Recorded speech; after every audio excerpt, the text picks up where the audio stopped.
အားလုံးပဲမင်္ဂလာပါ MMR Cup Channel ကနေပြန်လဲကြိုဆိုလိုက်ပါတယ်ဒီကနေ့မှာဆိုရင်တော့လိုချက်အရန်များခဲ့တဲ့ကွန်ဂျိုနံပါတ်8ရဲ့ Season 1 Episode 1ကို Recap အနေနဲ့ပြန်လည်တင်ဆက်ပေးသွားတော့မှာပဲဖြစ်ပါတယ်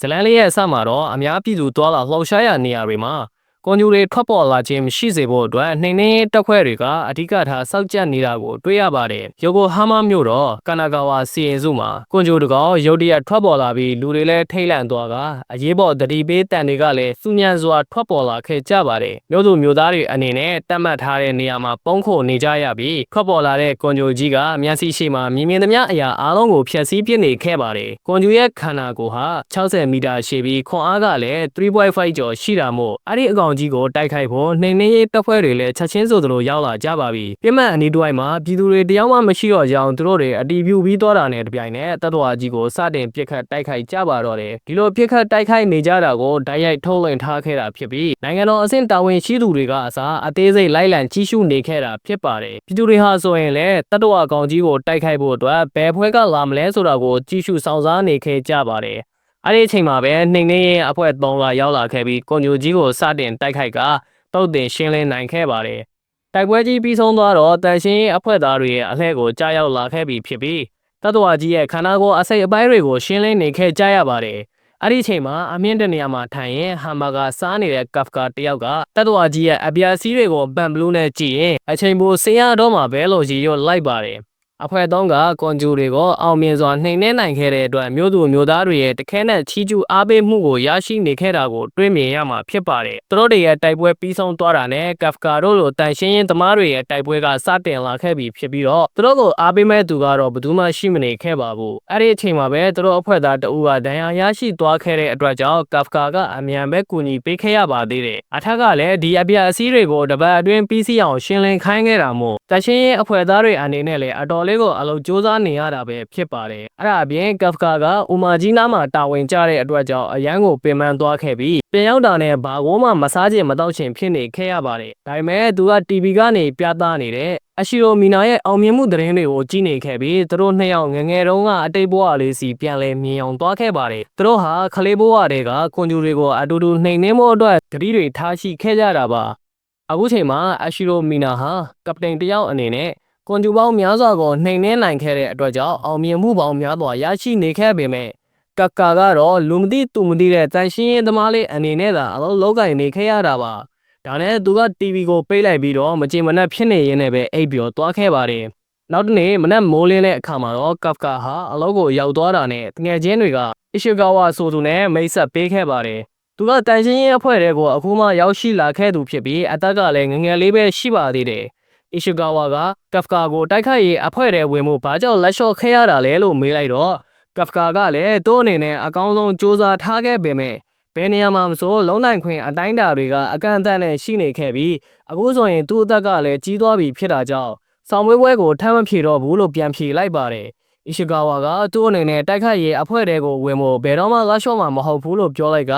လုပ်ငန်းခွင်ဝင်ဖို့အတွက်ဝစ်စုံတွေကိုစတင်လဲလှယ်ခဲ့ပါတယ်လိုတစ်လေဖြစ်တဲ့အီရှီဂါဝါကကဖ်ကာနဲ့အတူဥမာကြီးကိုတန်ရှင်းရေးလုပ်ဖို့အတွက်တာဝန်ကျခဲ့တာဖြစ်ပြီးခေါင်းဆောင်ကလည်းစူးစမ်းပန်းစားနဲ့လုပ်နေတဲ့ကဖ်ကာကိုကြည့်က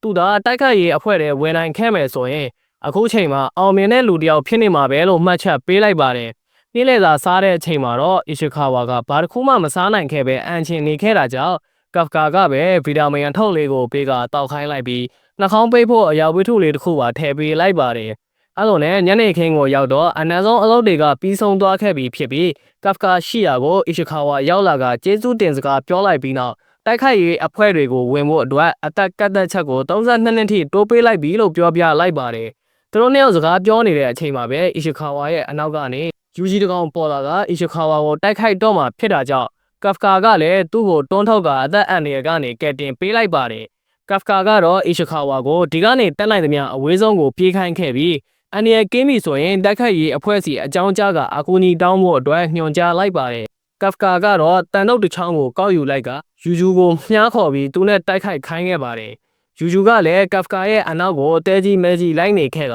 သူလည်းအဆောင်အုံတစ်ခုလည်းဝင်ပြေးသွားခဲ့ပါတယ်။ဒီလိုနဲ့သူ့ရဲ့အတွေးတွေဟာငယ်ဘွားကိုပြန်ရောက်သွားခဲ့ပြီးကျုံကျုံလေးထိုင်ကငိုကြွေးနေတဲ့မီနာစီကိုကဖ်ကာရောက်ရှိသွားခဲ့ပါတယ်။အဲဒီနောက်မှာသူကသူတို့ရဲ့အိမ်တွေ ကျောင်းတွေတစ်ခုမှမရှိတော့ဘူးလို့ပြောပြနေခဲ့ကမီနာကတော့သူ့ရဲ့ကြောင်လေးမီကိုတည်ဆုံးသွားတဲ့အတွက်ကြောင့်ဝမ်းနဲ့နေခဲ့တာပဲဖြစ်ပါတယ်ကဖကာနဲ့မီနာတို့ဟာတောင်ကုန်းလေးတစ်ခုပေါ်မှာထိုင်နေရင်စကားတွေပြောနေခဲ့ကြပြီးတော့ကဖကာကမီနာကိုသူတတ်နိုင်သမျှနှစ်သိမ့်ပေးနေခဲ့တာတွေ့ရပါတယ်သူတို့နှစ်ယောက်ဟာတောင်ကုန်းလေးကနေတဆင်းမြင်နေရတဲ့သူတို့ရဲ့မြို့ကြီးရဲ့အပြာစီးတွေကိုကြည့်ပြီးကွန်ဂျူတွေကိုမုန်းတီးနေခဲ့ကြတာပါအဲ့ဒီချိန်မှာသူတို့နှစ်ယောက်လုံးစီကအတူတူထွက်လာတဲ့စကားသံလေးတစ်ခုကတော့တိုက်ခိုက်ရေးအဖွဲ့တွေရအောင်ဝင်မယ်ဆိုတဲ့စကားသံပါပဲဒီလိုဆုံးဖြတ်ချက်ချလိုက်တဲ့အချိန်မှာသူတို့နှစ်ယောက်စလုံးဟာမူဂျိုတက်နေကြတဲ့ကလေးတွေပဲရှိကြသေးတာပါကဖကာကလည်းဘသူကအရင်မှိုက်တဲ့တိုက်ခိုက်ရေးအရာရှိဖြစ်လာမလဲဆိုတာစောင့်ကြည့်ရအောင်လို့မီနာလေးကိုစိန်ခေါ်လိုက်ပါတယ်အဲ့ဒီချိန်ကလေးကစပြီးသူတို့နှစ်ယောက်ဟာကွန်ဂျူတွေကိုတူတူနှိမ်နှင်းဖို့အတွက်ဂရီတွေထားရှိခဲ့ကြတာပဲဖြစ်ပါတယ်အခုလက်ရှိအချိန်မှာတော့ကဖကာဟာယူဂျူလက်ကနေထွက်ပြေးရင်းနဲ့ဒဏ်ရာတွေရရှိသွားခဲ့ပါတယ်သူဟာမနေ့အားတင်းထားရင်ထားရလိုက်ရပြီးတော့နောက်မှလည်းယူဂျူကြီးကချက်ချင်းဆိုသလိုရောက်ရှိလာခဲ့ပြီပဲဖြစ်ပါတယ်ဒါကြောင့်သူဟာဒဏ်ရာတွေကြားထဲကနေထွက်ပြေးနေခဲ့ရတာဖြစ်ပြီးယူဂျူကြီးကလည်းတယောက်တည်းစွာနဲ့အနိုင်မတိုက်နိုင်ဘူးဆိုတာကိုသူအစောကြီးကတည်းကတည်ထားပြီးဖြစ်ပါတယ်တနေရာရောက်မှာတော့သူဟာရုတ်တရက်ရက်တန်းလိုက်ပြီးတန်တော့ကိုကင်ကယူဂျူရဲ့ခြေထောက်ကိုတိုက်ခိုက်ဖို့အတွက်ရီမန်းထားပေမဲ့တကယ်လက်တွေ့မှာတော့အဲ့အတိုင်းဖြစ်မလာခဲ့ပဲသူကသာယူဂျူရဲ့လက်ချက်နဲ့တန်ရာပြင်းထန်ရပြီးအဝေးကြီးကိုလွှင့်စင်သွားခဲ့ပါတယ်ကဖကာတယောက်ယူဂျူစားတာကိုခံရတော့မဲ့ဆက်ဆဲမှာတစုံတယောက်ကသတ္တဝါကြီးကိုတိုက်ခိုက်လိုက်တဲ့အတန်မျိုးကိုကြားလိုက်ရပြီးအဲ့ဒီသူကတော့အီရှီခါဝါပါပဲအီရှီခါဝါကသူ့အနေနဲ့ကဖကာကိုသာဒီညမှာပြစ်ထားခဲ့လိုက်ရင်ဘွားတစ်လျှောက်လုံးဘယ်တော့မှကာကွယ်ရေးတပ်ဖွဲ့တွေကိုဝင်နိုင်တော့မှမဟုတ်ဘူးလို့ပြန်ပြောလိုက်ပါတယ်ကဖကာရဲ့ခြေထောက်ဟာလည်းစိုးစိုးဝါးဒဏ်ရာရရှိထားခဲ့တာဖြစ်ပြီးတော့လုံးဝကိုမလုံနိုင်တော့တာပါကဖကာဟာအစွမ်းဆောင်လုံးဝမရှိတဲ့သူ့ကိုယ်သူအရန်စိတ်ပြတ်ခဲ့ရပြီးတော့အခုချိန်ဒီဘာကူမှမကာကွယ်နိုင်တဲ့အတွက်အရန်စိတ်ပြတ်ခဲ့ရပါတယ်ယူဂျူကြီးကသူတို့နှစ်ယောက်ကိုတိုက်ခိုက်တော့မဲ့အချိန်မှာပဲကြားချူလေးတစ်ကောင်ကရောက်လာကယူဂျူကြီးကိုတိုက်ခိုက်လိုက်ပါတယ်သူတို့နှစ်ယောက်ကိုလာရောက်ကယ်ဆယ်ခဲ့သူကတော့အခွဲသုံးမှာအဖွဲခေါင်းဆောင်ဖြစ်တဲ့အီရှိုမီနာပါပဲကဖကာကတော့မီနာရဲ့တိုက်ခိုက်ရေးစွမ်းရည်တွေကိုပါးစပ်အဟောင်းနဲ့ကြီးယုံတာတတ်နိုင်ခဲ့ပါတယ်မီနာကဒီနေ့အတွိုင်းမှာနောက်ထပ်ယူဂျူတွေရှိမရှိတေချာစွာစစ်ဆေးခိုင်းလိုက်ပြီးတော့ဒဏ်ရာရနေတဲ့သူတွေလည်းရှိနေသေးတာမို့စေးအဖွဲ့ကိုအကူအညီတောင်းလိုက်ပါတယ်ဒီလိုနဲ့ကဖကာဟာစေယုံတင်လိုက်ရပြီးတော့သူ့ရဲ့ရှော့တစ်ပတ်ဟာလည်းကြောက်ပတ်တီကိုင်လိုက်ရပါတယ်ညဘက်ရောက်တဲ့အခါမှာတော့ကဖကာကအိမ်ပြောနိုင်ခဲ့ပဲသူကြုံတွေ့ခဲ့ရတဲ့အဖြစ်အပျက်တွေကိုအပြန်အလှန်တွေးကတပ်ပြင်းနေဇာတိုက်ချနေမိပါတယ်မီနာကတကယ်ကိုထူးချွန်ပြောင်မြောက်တဲ့ခေါင်းဆောင်တစ်ယောက်ဖြစ်လာပြီမဲ့သူကတော့အခုချိန်ထိအသုံးမကျတဲ့လူတစ်ယောက်ဖြစ်နေသေးပါသူကရင်မင်းမှာလဲနေခဲ့တာကတော့အီရှီခါဝါဖြစ်ပြီးနေ့လယ်တုန်းကကဖကာသာမကယ်ခဲ့ရင်သူတင်နေလောက်ပြီဖြစ်တာကြောင့်ဒီလိုကယ်ဆယ်ပေးခဲ့တဲ့အတွက်ကျေးဇူးတင်ပါတယ်လို့ပြောလိုက်ပါတယ်စီနီယာကတကယ်လမ်းနဲ့ဘဲလို့ပြောလိုက်တဲ့အခါမှာတော့ကဖကာကအံအားတင့်သွားခဲ့ရပါတယ်အီရှီခါဝါကကဖကာတယောက်ကာကွယ်ရေးတပ်ဖွဲ့တွေဝင်ဖို့လက်လျှော့လိုက်တာကိုအားမလို့အားမရဖြစ်နေခဲ့ပြီးနောက်ဆုံးအနေနဲ့ပြန်လဲစူးစမ်းကြည့်တဲ့နယ်လို့တိုက်တွန်းခဲ့ပါတယ်အီရှီခါဝါရဲ့စကားတွေကိုကြားပြီးတဲ့အချိန်မှာတော့ကဖကာကသူ့အနေနဲ့ဆက်လက်ပြီးတော့ရှောင်ပြေးခြင်းစိတ်မရှိတော့ပဲသူဖြစ်ချင်တာမှန်သမျှကိုနောက်ဆုံးအနေနဲ့စူးစမ်းပြီးလှုပ်ဆောင်ဖို့အတွက်ဆုံးဖြတ်ချက်ချလိုက်ပါတယ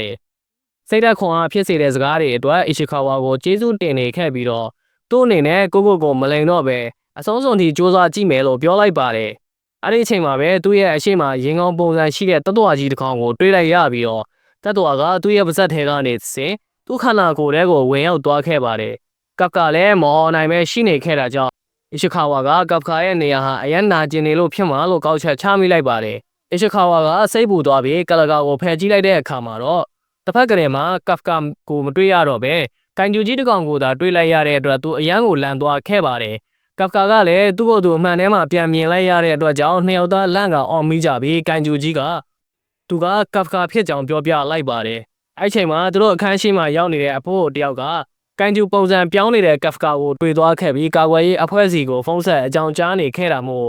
အီရှီခါဝါကလည်းဒီကနေအမြန်ဆုံးလှည့်ရအောင်လို့ပြောလိုက်ပါတယ်ဒီလိုနဲ့နှစ်ယောက်သားကဘာလို့မှမသိဖြစ်နေကြရင်လည်းပဲအပိုင်းတစ်ကလည်းဒီနေရာမှာတင်ပြီးဆုံးသွားခဲ့ပြီပဲဖြစ်ပါတယ်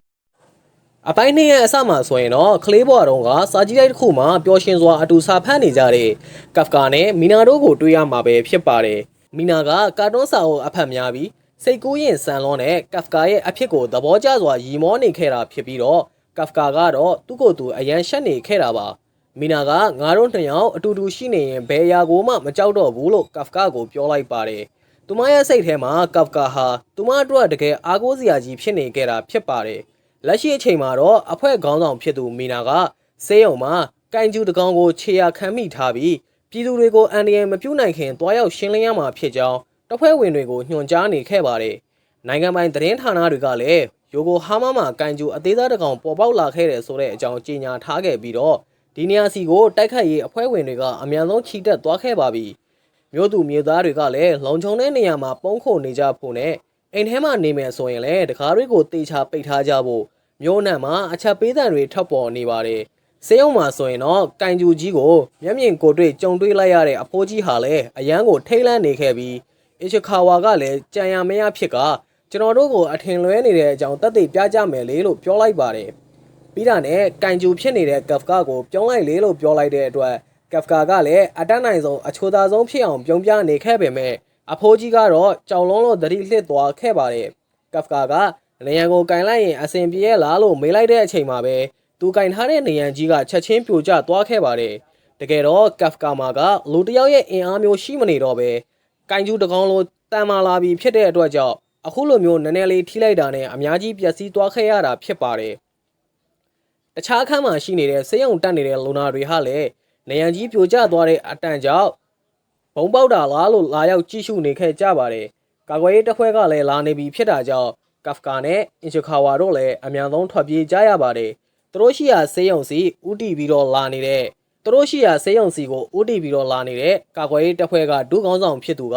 ကန်ဂျူကြီးကစေယုံကနေထွက်ပြေးသွားပြီဖြစ်ကြောင်းသတင်းပို့ခဲ့ပါတယ်။စေယုံနဲ့ဝေးရထွက်ပြေးနေခဲ့တဲ့အင်ချကာဝါကလည်းသူ့ရဲ့စီနီယာတယောက်ဘာကြောင့်များကန်ဂျူဖြစ်သွားတာလဲလို့စဉ်းစားမရအောင်ဖြစ်နေခဲ့ပါတယ်။အဲ့ဒီအချိန်မှာပဲသူနဲ့အတူတူပြေးလွှားနေတဲ့ကဖကာဟာလည်းလမ်းမေးဓမီတိုင်ပေါ်မှာနားနေတဲ့ကြီးကန်းတကောင်ကိုအရှင်လက်လက်ကြီးဖမ်းယူစားတော့ပြစ်လိုက်ပါတယ်။ပြီးတော့သေးပေါက်ချင်လာတဲ့အတွက်ပြဿနာတော့ဖြစ်နေပါပြီ။အရွယ်ရောက်ပြီးသားဖြစ်တဲ့ယောက်ျားတစ်ယောက်အနေနဲ့လမ်းမအလဲကောင်မှာတော့ရှူးပေါက်ချနိုင်ဘူးလို့ဆိုကအော်ဟစ်နေတဲ့အချိန်မှာပဲသူ့ရဲ့နော်ကိုကနေရှူရှူးတွေပန်းထွက်လာတာကြောင့်ကဖကာလည်းအယမ်းရှက်သွားကဒီလိုအခြေအနေနဲ့သာဆိုရင်သူ့ကိုလက်ထပ်မဲ့ကောင်မလေးရှိတော့မှမဟုတ်ဘူးလို့ပြောနေခဲ့ပါတယ်။ဒီလိုဆိုရင်တော့ကာကွယ်ရေးအဖွဲ့ထဲကဝင်လို့ရနိုင်သေးလားလို့မေးလိုက်တဲ့အခါအီရှီခါဝါကလည်းစိတ်တော့မကူးနဲ့တော့လို့ဆိုကတားမြင်လိုက်ပါတယ်။ဒီလိုပုံစံတိုင်းသာဆိုရင်သူဟာကာကွယ်ရေးတပ်ဖွဲ့တွေကိုဘယ်တော့မှဝင်ခွင့်ရတော့မှမဟုတ်ဘူးဆိုပြီးကဖကာကဝမ်းနဲ့သွားခဲ့ရပါတယ်။အဲ့ဒီအချိန်မှာပဲအီရှီခါဝါကကန့်သက်ထားတဲ့အဆောက်အုံတစ်ခုကိုတွေ့သွားခဲ့ပြီးကဖကာကိုအထက်ကိုခေါ်သွားခဲ့ပါတယ်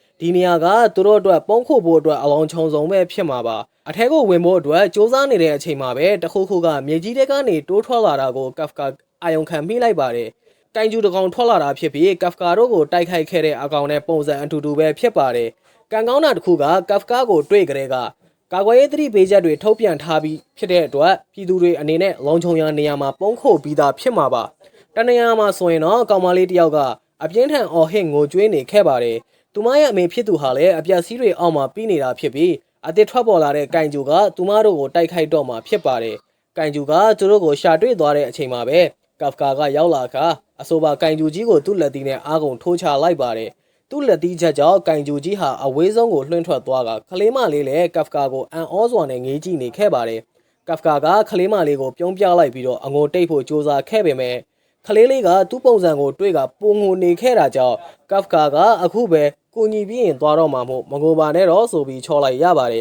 ။အမေရဲ့ခန္ဓာကိုယ်ပေါ်မှာပြနေတဲ့အပြက်စီးတွေကိုဖယ်ရှားလိုက်ပြီးတဲ့နောက်မှာတော့အီရှီခါဝါကရောက်လာခဲ့ပါတယ်။တိတ်မကြခင်မှာပဲကန်ဂျူကြီးကပြန်ရောက်လာတဲ့အတွက်ကြောင့်ကဖကာလည်းခလေးမလေးနဲ့သူ့အမေကိုဘေးကင်းရာခေါ်သွားဖို့အီရှီခါဝါကိုပြောလိုက်ပြီးသူကတော့အားကုန်ဆိုင်ကကန်ဂျူကြီးရဲ့ခေါင်းကိုလက်သီးနဲ့ထိုးလိုက်တဲ့အတွက်ကြောင့်အဆိုပါကန်ဂျူကြီးလည်းတစ်ချက်ထဲနဲ့ပွဲသိမ်းသွားခဲ့ရပါတယ်။သူထွက်သွားတဲ့အခါမှာတော့သူ့ကိုကြောက်လွန်းလို့အီရှီခါဝါရဲ့အနောက်မှာပုံနေခဲ့တဲ့ကောင်မလေးကသူ့ကိုခေါ်ကကျေးဇူးပါပဲနော်လို့ပြောလိုက်တဲ့အတွက်ကဖကာတယောက်အရင်တုန်းကအဖြစ်အပျက်တွေကိုပြန်လဲသတိရသွားပြီးမီနာကိုလည်းလွမ်းသွားခဲ့ပါတယ်ကဖကာထွက်သွားပြီးတိတ်မကြခင်မှာပဲမီနာကအဲ့ဒီနေရာကိုရောက်လာကတစားစီဖြစ်နေတဲ့ကန်ဂျူကောင်ကြီးကိုတွေ့သွားတဲ့အခါမှာတော့ဒီနေရာမှာဘာတွေဖြစ်ပျက်သွားခဲ့တာလဲဆိုတာကိုနားမလည်နိုင်အောင်ဖြစ်နေရပါတယ်မီနာကကောင်မလေးအနာသွားလိုက်ကမင်းမြင်လိုက်ရတဲ့ကန်ဂျူကြီးအကြောင်းနည်းနည်းလောက်ပြောပေးပါအောင်လို့မေးလိုက်တဲ့အခါမှာတော့ကောင်မလေးကကြောက်နေတဲ့အတွက်ကြောင့်စိတ်မပူဖို့ပြောလိုက်ပြီးကန်ဂျူတွေအားလုံးကိုရှင်းပြပေးမယ်လို့ဂရိပေးလိုက်တဲ့အခါမှာတော့ခလေးမလေးကသဘောကောင်းတဲ့ကန်ဂျူဦးလေးကြီးကိုတော့ဘာမှမလုပ်ပါနဲ့နော်လို့ပြန်ပြောခဲ့တာကိုတွေ့ရပါတယ်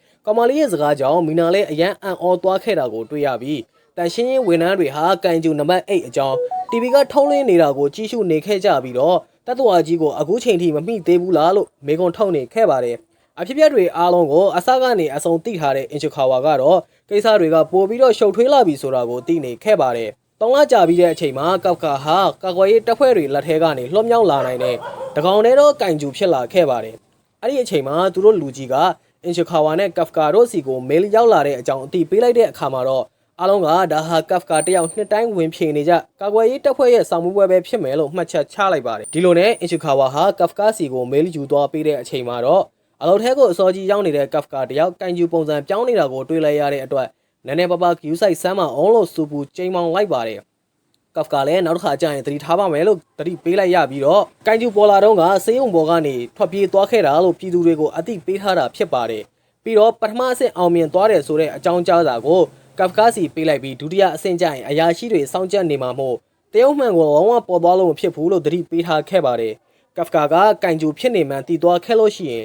်သူတို့ချက်ချင်းပဲတပ်ပြစ်ကြမှာဖြစ်ပါတယ်ကပ်ကာကလည်းအခုသူ့အသက်က32နှစ်ရှိနေပြီဖြစ်တာကြောင့်ဒါကသူ့အတွက်နောက်ဆုံးအခွင့်အရေးပဲမို့ရေကုန်ရေခမ်းစူးစမ်းသွားမယ့်အကြောင်းအင်ချီခါဝါကိုပြောလိုက်ပါတယ်ရေဘူးဖွင့်မှုအခက်တွေ့နေတဲ့ကပ်ကာဟာကိုင်ဂျူပုံစံပြောင်းပြီးတော့အလွယ်တကူဖွင့်လိုက်တဲ့အခါမှာအားလုံးကဒီကိုရောက်လာတော့မှဖြစ်တဲ့အတွက်ဂီယူဆိုင်နေဖို့ပြောရင်အင်ချီခါဝါကထွက်သွားခဲ့ပါတယ်တကယ်တော့ကပ်ကာအနေနဲ့ပထမအဆင့်ရေးပြေဆောင်မှုဘက်ကိုနှစ်တိုင်းအောင်မြင်နေကြဖြစ်ပြီးဒုတိယအဆင့်မှာသာအမြဲတမ်းကြာရှုံးနေတာကြောင့်ဒီနှစ်မှာပိုပြီးစူးစမ်းဖို့လိုအပ်နေပြီဖြစ်ပါတယ်ဒီလိုနဲ့တိတ်မကြခင်မှာပဲကပ်ကာနဲ့အင်ချီခါဝါတို့ရဲ့ဒုတိယအဆင့်ဆောင်မှုပွဲဖြေဆိုရမယ့်နေ့ကိုကြားရောက်လာပြီပဲဖြစ်ပါတယ်ဖြေဆိုရမယ့်နေရာကိုကပ်ကာနဲ့အင်ချီခါဝါတို့ကအတူသွားခဲ့ကြပြီးတော့ကားပါကင်နံပါတ်55မှာကားကိုရက်ကအောက်ကိုဆင်းလာလိုက်ကြပါတယ်ကာကွယ်ရေးတပ်ဖွဲ့ကဒီနေရာကိုစစ်တပ်နဲ့ခွဲဝေသုံးစွဲနေတာဖြစ်ပြီးဒီကနေဆောင်ပွဲလာဖြစ်မဲ့သူတွေအတွက်လည်းအရာရှိတွေကစောင့်ကြပ်နေကြမှာဖြစ်ပါတယ်ပြိုင်ပွဲဝင်အသီးသီးကလည်းဒီနေရာကိုရောက်ရှိလာကြပြီဖြစ်တာကြောင့်စိတ်လှုပ်ရှားနေတဲ့ကပ်ကာကဘာမှကြောက်စရာမရှိဘူးလို့ဆိုကသူ့ကိုယ်သူပြန်လည်အားပေးနေတာကိုတွေးခဲ့ရပါတယ်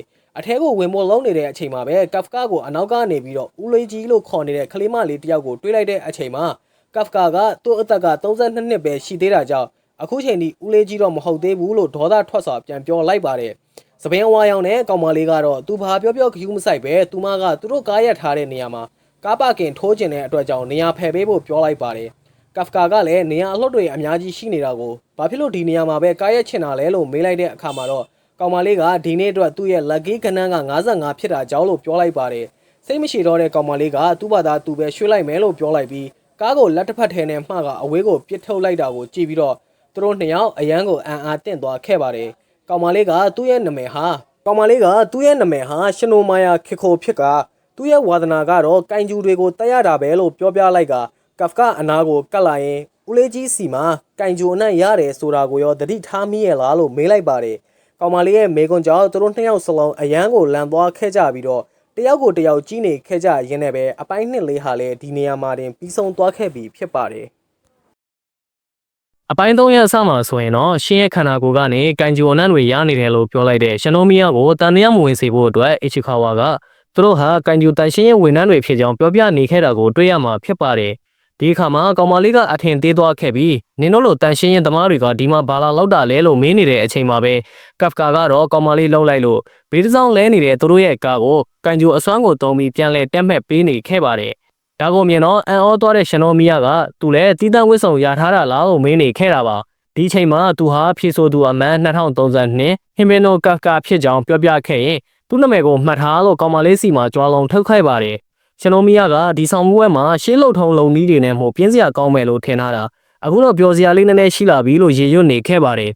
ကောင်မလေးထွက်သွားတဲ့အခါကန်ဂျူအစမ်းတွေကိုလူကြားထဲမှာထုတ်သွင်းခဲ့တဲ့ကပ်ကာကိုအချီခါဝါတယောက်စုနေရပြန်ပါပြီကပ်ကာကလည်းဒီကိုယ်လုံးကိုပုံစံပြောင်းလိုက်တာမဟုတ်ပဲရှင်နိုမီယာမမြင်နိုင်တဲ့လက်ကိုပဲပုံစံပြောင်းလိုက်တာမို့စိတ်အပူနဲ့လို့ပြန်ပြောနေတဲ့အချိန်မှာပဲအဆောင်တွေကရောက်လာကသူတို့ကိုဆောင်ပွဲဖိမယ်နေရာကိုအမြန်သွားကြပါတော့လို့ပြောလိုက်ပါတယ်ကပ်ကာအနေနဲ့ဆောင်ပွဲကိုလာကြည့်တဲ့အဓိကအကြောင်းပြချက်တစ်ခုကတော့သူ့တငယ်ချင်းဖြစ်တဲ့မီနာရဲ့ဘေးမှာနေကန်ဂျူတွေကိုအတူတူတိုက်ခိုက်နိုင်ဖို့အတွက်ပဲဖြစ်ပါတယ်ဆောင်ပွဲရဲ့ဒုတိယစစ်ဆေးမှုအနေနဲ့ပင်ကိုစွမ်းအားနဲ့ခန္ဓာကိုယ်လုံးဆောင်နိုင်မှုစွမ်းအင်ကိုစစ်ဆေးတာဖြစ်ပါတယ်ဒါကြောင့်သူတို့အနေနဲ့အမှန်ကောင်းကောင်းရချင်ခန္ဓာကိုယ်နှောင်းသားစစ်ဆေးမှုမှာပိုပြီးစူးစမ်းရမှာပဲဖြစ်ပါတယ်ပြောတော့တာလွယ်ပေမဲ့အသက်30ကျော်နေပြီဖြစ်တဲ့ကပ်ကာဟာဘယ်ရာမှကောင်းကောင်းမလုပ်နိုင်ခဲ့ပါဘူးအမြဲတမ်းသူများတွေရဲ့နောက်ဆုံးမှကြံနေခဲ့တတ်ပြီးအဲ့ဒီအချိန်မှာသူ့ရဲ့ကန်ဂျူအစွမ်းတွေကိုထုတ်သုံးလိုက်မယ်ဆိုရင်လည်းသူများတွေရဲ့ရှေ့ကနေဥဆောင်နိုင်နေမလားလို့တွေးနေခဲ့မိပါတယ်ဒီလိုနဲ့နောက်ဆုံးမှာတော့ခန္ဓာကိုယ်နှောင်းသားစစ်ဆေးမှု225ယောက်ရှိတဲ့အထက်မှာကပ်ကာရဲ့အဆင့်က219ဖြစ်ပြီးရှင်နိုမီယာကတော့အဆင့်5ကိုရရှိခဲ့ပါတယ်ရှင်နိုမီယာကတော့ပင်ပန်းနေပြီဖြစ်တဲ့ကပ်ကာကိုလှောင်ပြောင်းရင်ဒီ ဒီလိုခက်မြမြန်နဲ့ပြန်ဆောင်တွေ့ရတာပဲနော်လို့ပြောလိုက်ပါတယ်ကဖကာကလည်းကားပါကင်မှာကြွားလုံးထုတ်ထားတဲ့သူ့ကိုယ်သူပြန်သိရသွားပြီးအခုတော့သူ့နာမည်ကိုမေးလိုက်ပါလို့ပြောနေခဲ့ပါတယ်သူ့ကိုအမြဲတမ်းစိတ်ပူနေရတဲ့အီရှူခါဝါကကဖကာရဲ့အဖြစ်အပျက်တွေကိုမြန်မာစိတ်အေးသွားခဲ့ရပြီးကန်ဂျူအစွမ်းတွေကိုမသုံးခဲ့ဘူးမဟုတ်လားလို့မေးလိုက်တဲ့အချိန်မှာတော့သူကအားလုံးကဒီနေရာကိုရောက်ဖို့အတွက်အစွမ်းကုန်စူးစမ်းနေရတာမို့သူကကန်ဂျူအစွမ်းတွေကိုထုတ်သုံးလိုက်မယ်ဆိုရင်မတရားရကြာသွားမှာပေါ့လို့ပြန်ပြောလိုက်ပါတယ်နောက်တစ်ခါမှဆိုရင်ဒီနှစ်တွေအတွက်ဖြည့်ဆို့သူစရင်ကိုခေါင်းဆောင်မီနာစီကိုတင်ပြနေတဲ့ဒူတက်ချုံဟိုရှိနာကိုတွေးရမှာဖြစ်ပြီးတော့ဒီနှစ်အောင်လာတဲ့သူတွေကလည်းအတော်ကလေးကိုစိတ်ဝင်စားစရာကောင်းတယ်လို့ပြောပြလိုက်ပါတယ်ဒီအချိန်မှဆိုရင်လေ့ကျင့်ရင်ကွင်းထဲမှာအီရှီခါဝါကကဖကာကိုပြိုင်ပွဲဝင်နေအကြောင်းအခုလိုပြောပြနေခဲ့ပါတယ်သူ့အနေနဲ့ပထမဆုံးမျက်စိကျမိတဲ့သူကတော့ဟိုင်ရိုချီဖြစ်ပြီးသူဟာ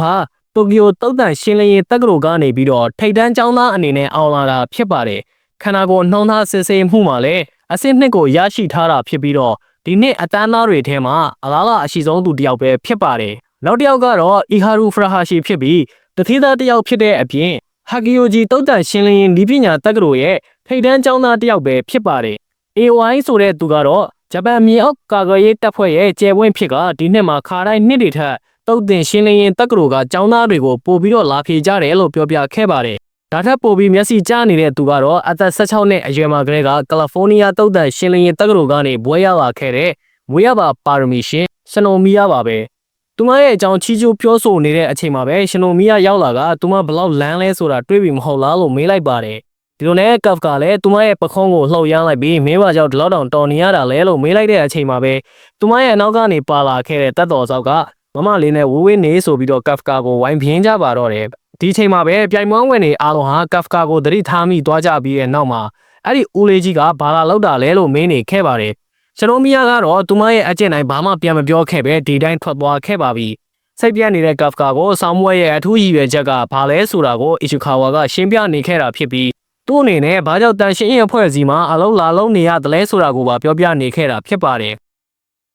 ဒီလိုနဲ့ဖြေဆိုသူတွေအားလုံးဟာ area 2ထဲကိုတွားရောက်ခဲ့ကြတာဖြစ်ပြီးအဖွဲ့3ရဲ့ဒုတက်ချုပ်ဖြစ်တဲ့ဟိုရှိနာကိုတွေးလိုက်ရပါတယ်ဒုတိယအဆင့်ဆောင်မွဲရဲ့လက်ထောက်ကြီးကြပ်သူအဖြစ်တာဝန်ယူသွားမှာဖြစ်ပြီးအဓိကကတော့ပင်ကိုစွမ်းဆောင်ရည်ကိုစစ်ဆေးမှာဖြစ်ပါတယ်သူတို့ရဲ့အဓိကတာဝန်ကတော့ဒီ area ထဲမှာကန်ဂျူတွေကိုရှာဖွေဖို့နဲ့တုတ်တင်ရှင်းလင်းဖို့ပဲဖြစ်ပါတယ်အထဲဝင်လိုက်တာနဲ့တပြိုင်နက်တတ္တဝဇိုးကြီးတွေကိုတွေ့ရပြီးအခြားပြိုင်ပွဲဝင်တွေကဒီလိုစိန်ခေါ်မှုမျိုးကိုစိတ်ဝင်စားနေသလောက်ကဖကာနဲ့အင်ချီခါဝါတို့ကတော့အထိတ်တလန့်ဖြစ်နေကြပါတယ်ရှင်နိုမီယာကတော့ကန်ဂျူကြီးကိုမြင်ပြီးအလန်တကြားဖြစ်သွားကအနောက်ကိုလှန်ပြီးပြုတ်ကျသွားတဲ့ကဖကာကိုကြည့်ကလှောင်ယူနေခဲ့ပါတယ်ဒီတတ္တဝဇိုးကြီးကိုရင်ဆိုင်တိုက်ခိုက်ဖို့အတွက်ဖြင်းဆိုသူတွေကိုလက်ပလာနဲ့တော့လှုံ့မှာမဟုတ်ပဲအထူးပြုလုပ်ထားတဲ့ဝစ်စုံကိုဝစ်ဆင်ခွင့်ပေးမယ်လို့ဟိုရှိနာကပြောလိုက်ပါတယ်ဒါတွေကတော့အိုင်ဇူမိုနီးပညာကုမ္ပဏီကထုတ်လုပ်ထားတဲ့ဝစ်စုံတွေဖြစ်ပြီး JH455 ဒိုးလို့ခေါ်ပါတယ်ဝစ်လိုက်တာနဲ့ခန္ဓာကိုယ်ကိုအားပြည့်သွားသလိုခံစားလိုက်ရပြီးတော့ခဏအတွင်းမှာပဲခန္ဓာကိုယ်တိုင်းတာမှုနဲ့ပုံသဏ္ဍာန်ချိန်ကြီးမှုကပြီးဆုံးသွားခဲ့ပါပြီဝစ်စုံတဲ့ခန္ဓာကိုယ်ဟာသရာတဲ့ဖြစ်သွားသလိုခံစားလိုက်ရပြီးတော့နှလုံးကြက်သားတွေဟာလည်းပိုပြီးတော့တန်မာလာတာကိုတွေ့ရပါတယ်ဝစ်စုံတွေကိုတဘာဝအတိုင်းထုတ်ယူလို့ရတဲ့အရာတွေကနေပြုလုပ်ထားတာဖြစ်ပြီးတော့ဝစ်စင်သူရဲ့တိုက်ခိုက်စွမ်းရည်ကိုအစမတန်မြင့်ပေးမှလည်းဖြစ်ပါတယ်အဲ့အချိန်မှာဝစ်စင်ထားသူရဲ့တိုက်ခိုက်စွမ်းရည်တွေကိုတွက်ချက်ပြီးဖော်ပြနေပြီဖြစ်ပါတယ်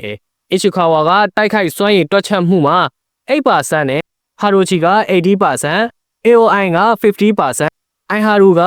40% အသီးသီးရရှိခဲ့ကြပြီးတော့ရှင်နိုမီယာကတော့အမြင့်ဆုံးဖြစ်တဲ့ 46% အထိရရှိခဲ့ပါတယ်သူမဟာဘာမှလေးမကျင်းရသေးခင်အချိန်မှာပဲတက်ကြအဆင့်ကိုတောင်ရောက်ရှိနေပြီပဲဖြစ်ပါတယ်အားလုံးကသူမစွမ်းဆောင်ရည်ကိုချီးကျူးနေကြတဲ့အချိန်8%ပဲရလို့သူ့ကိုယ်သူစိတ်ပြတ်နေတဲ့အီရှီခါဝါကိုဟိုရှိမာကအားပေးလိုက်ပြီးပုံမှန်မှာဆိုရင်ဘဲဥမကွဲမှသာမအောင်တာဖြစ်ကြောင်းဒါပေမဲ့အခုချိန်ထိဘဲဥမကွဲသေးတဲ့သူမတွေ့ဘူးသေးကြောင်းပြောပြနေခဲ့ပါတယ်အဲ့ဒီချိန်မှာကဖကာရဲ့တိုက်ခိုက်စွမ်းရည်ထုတ်လုပ်မှုဟာ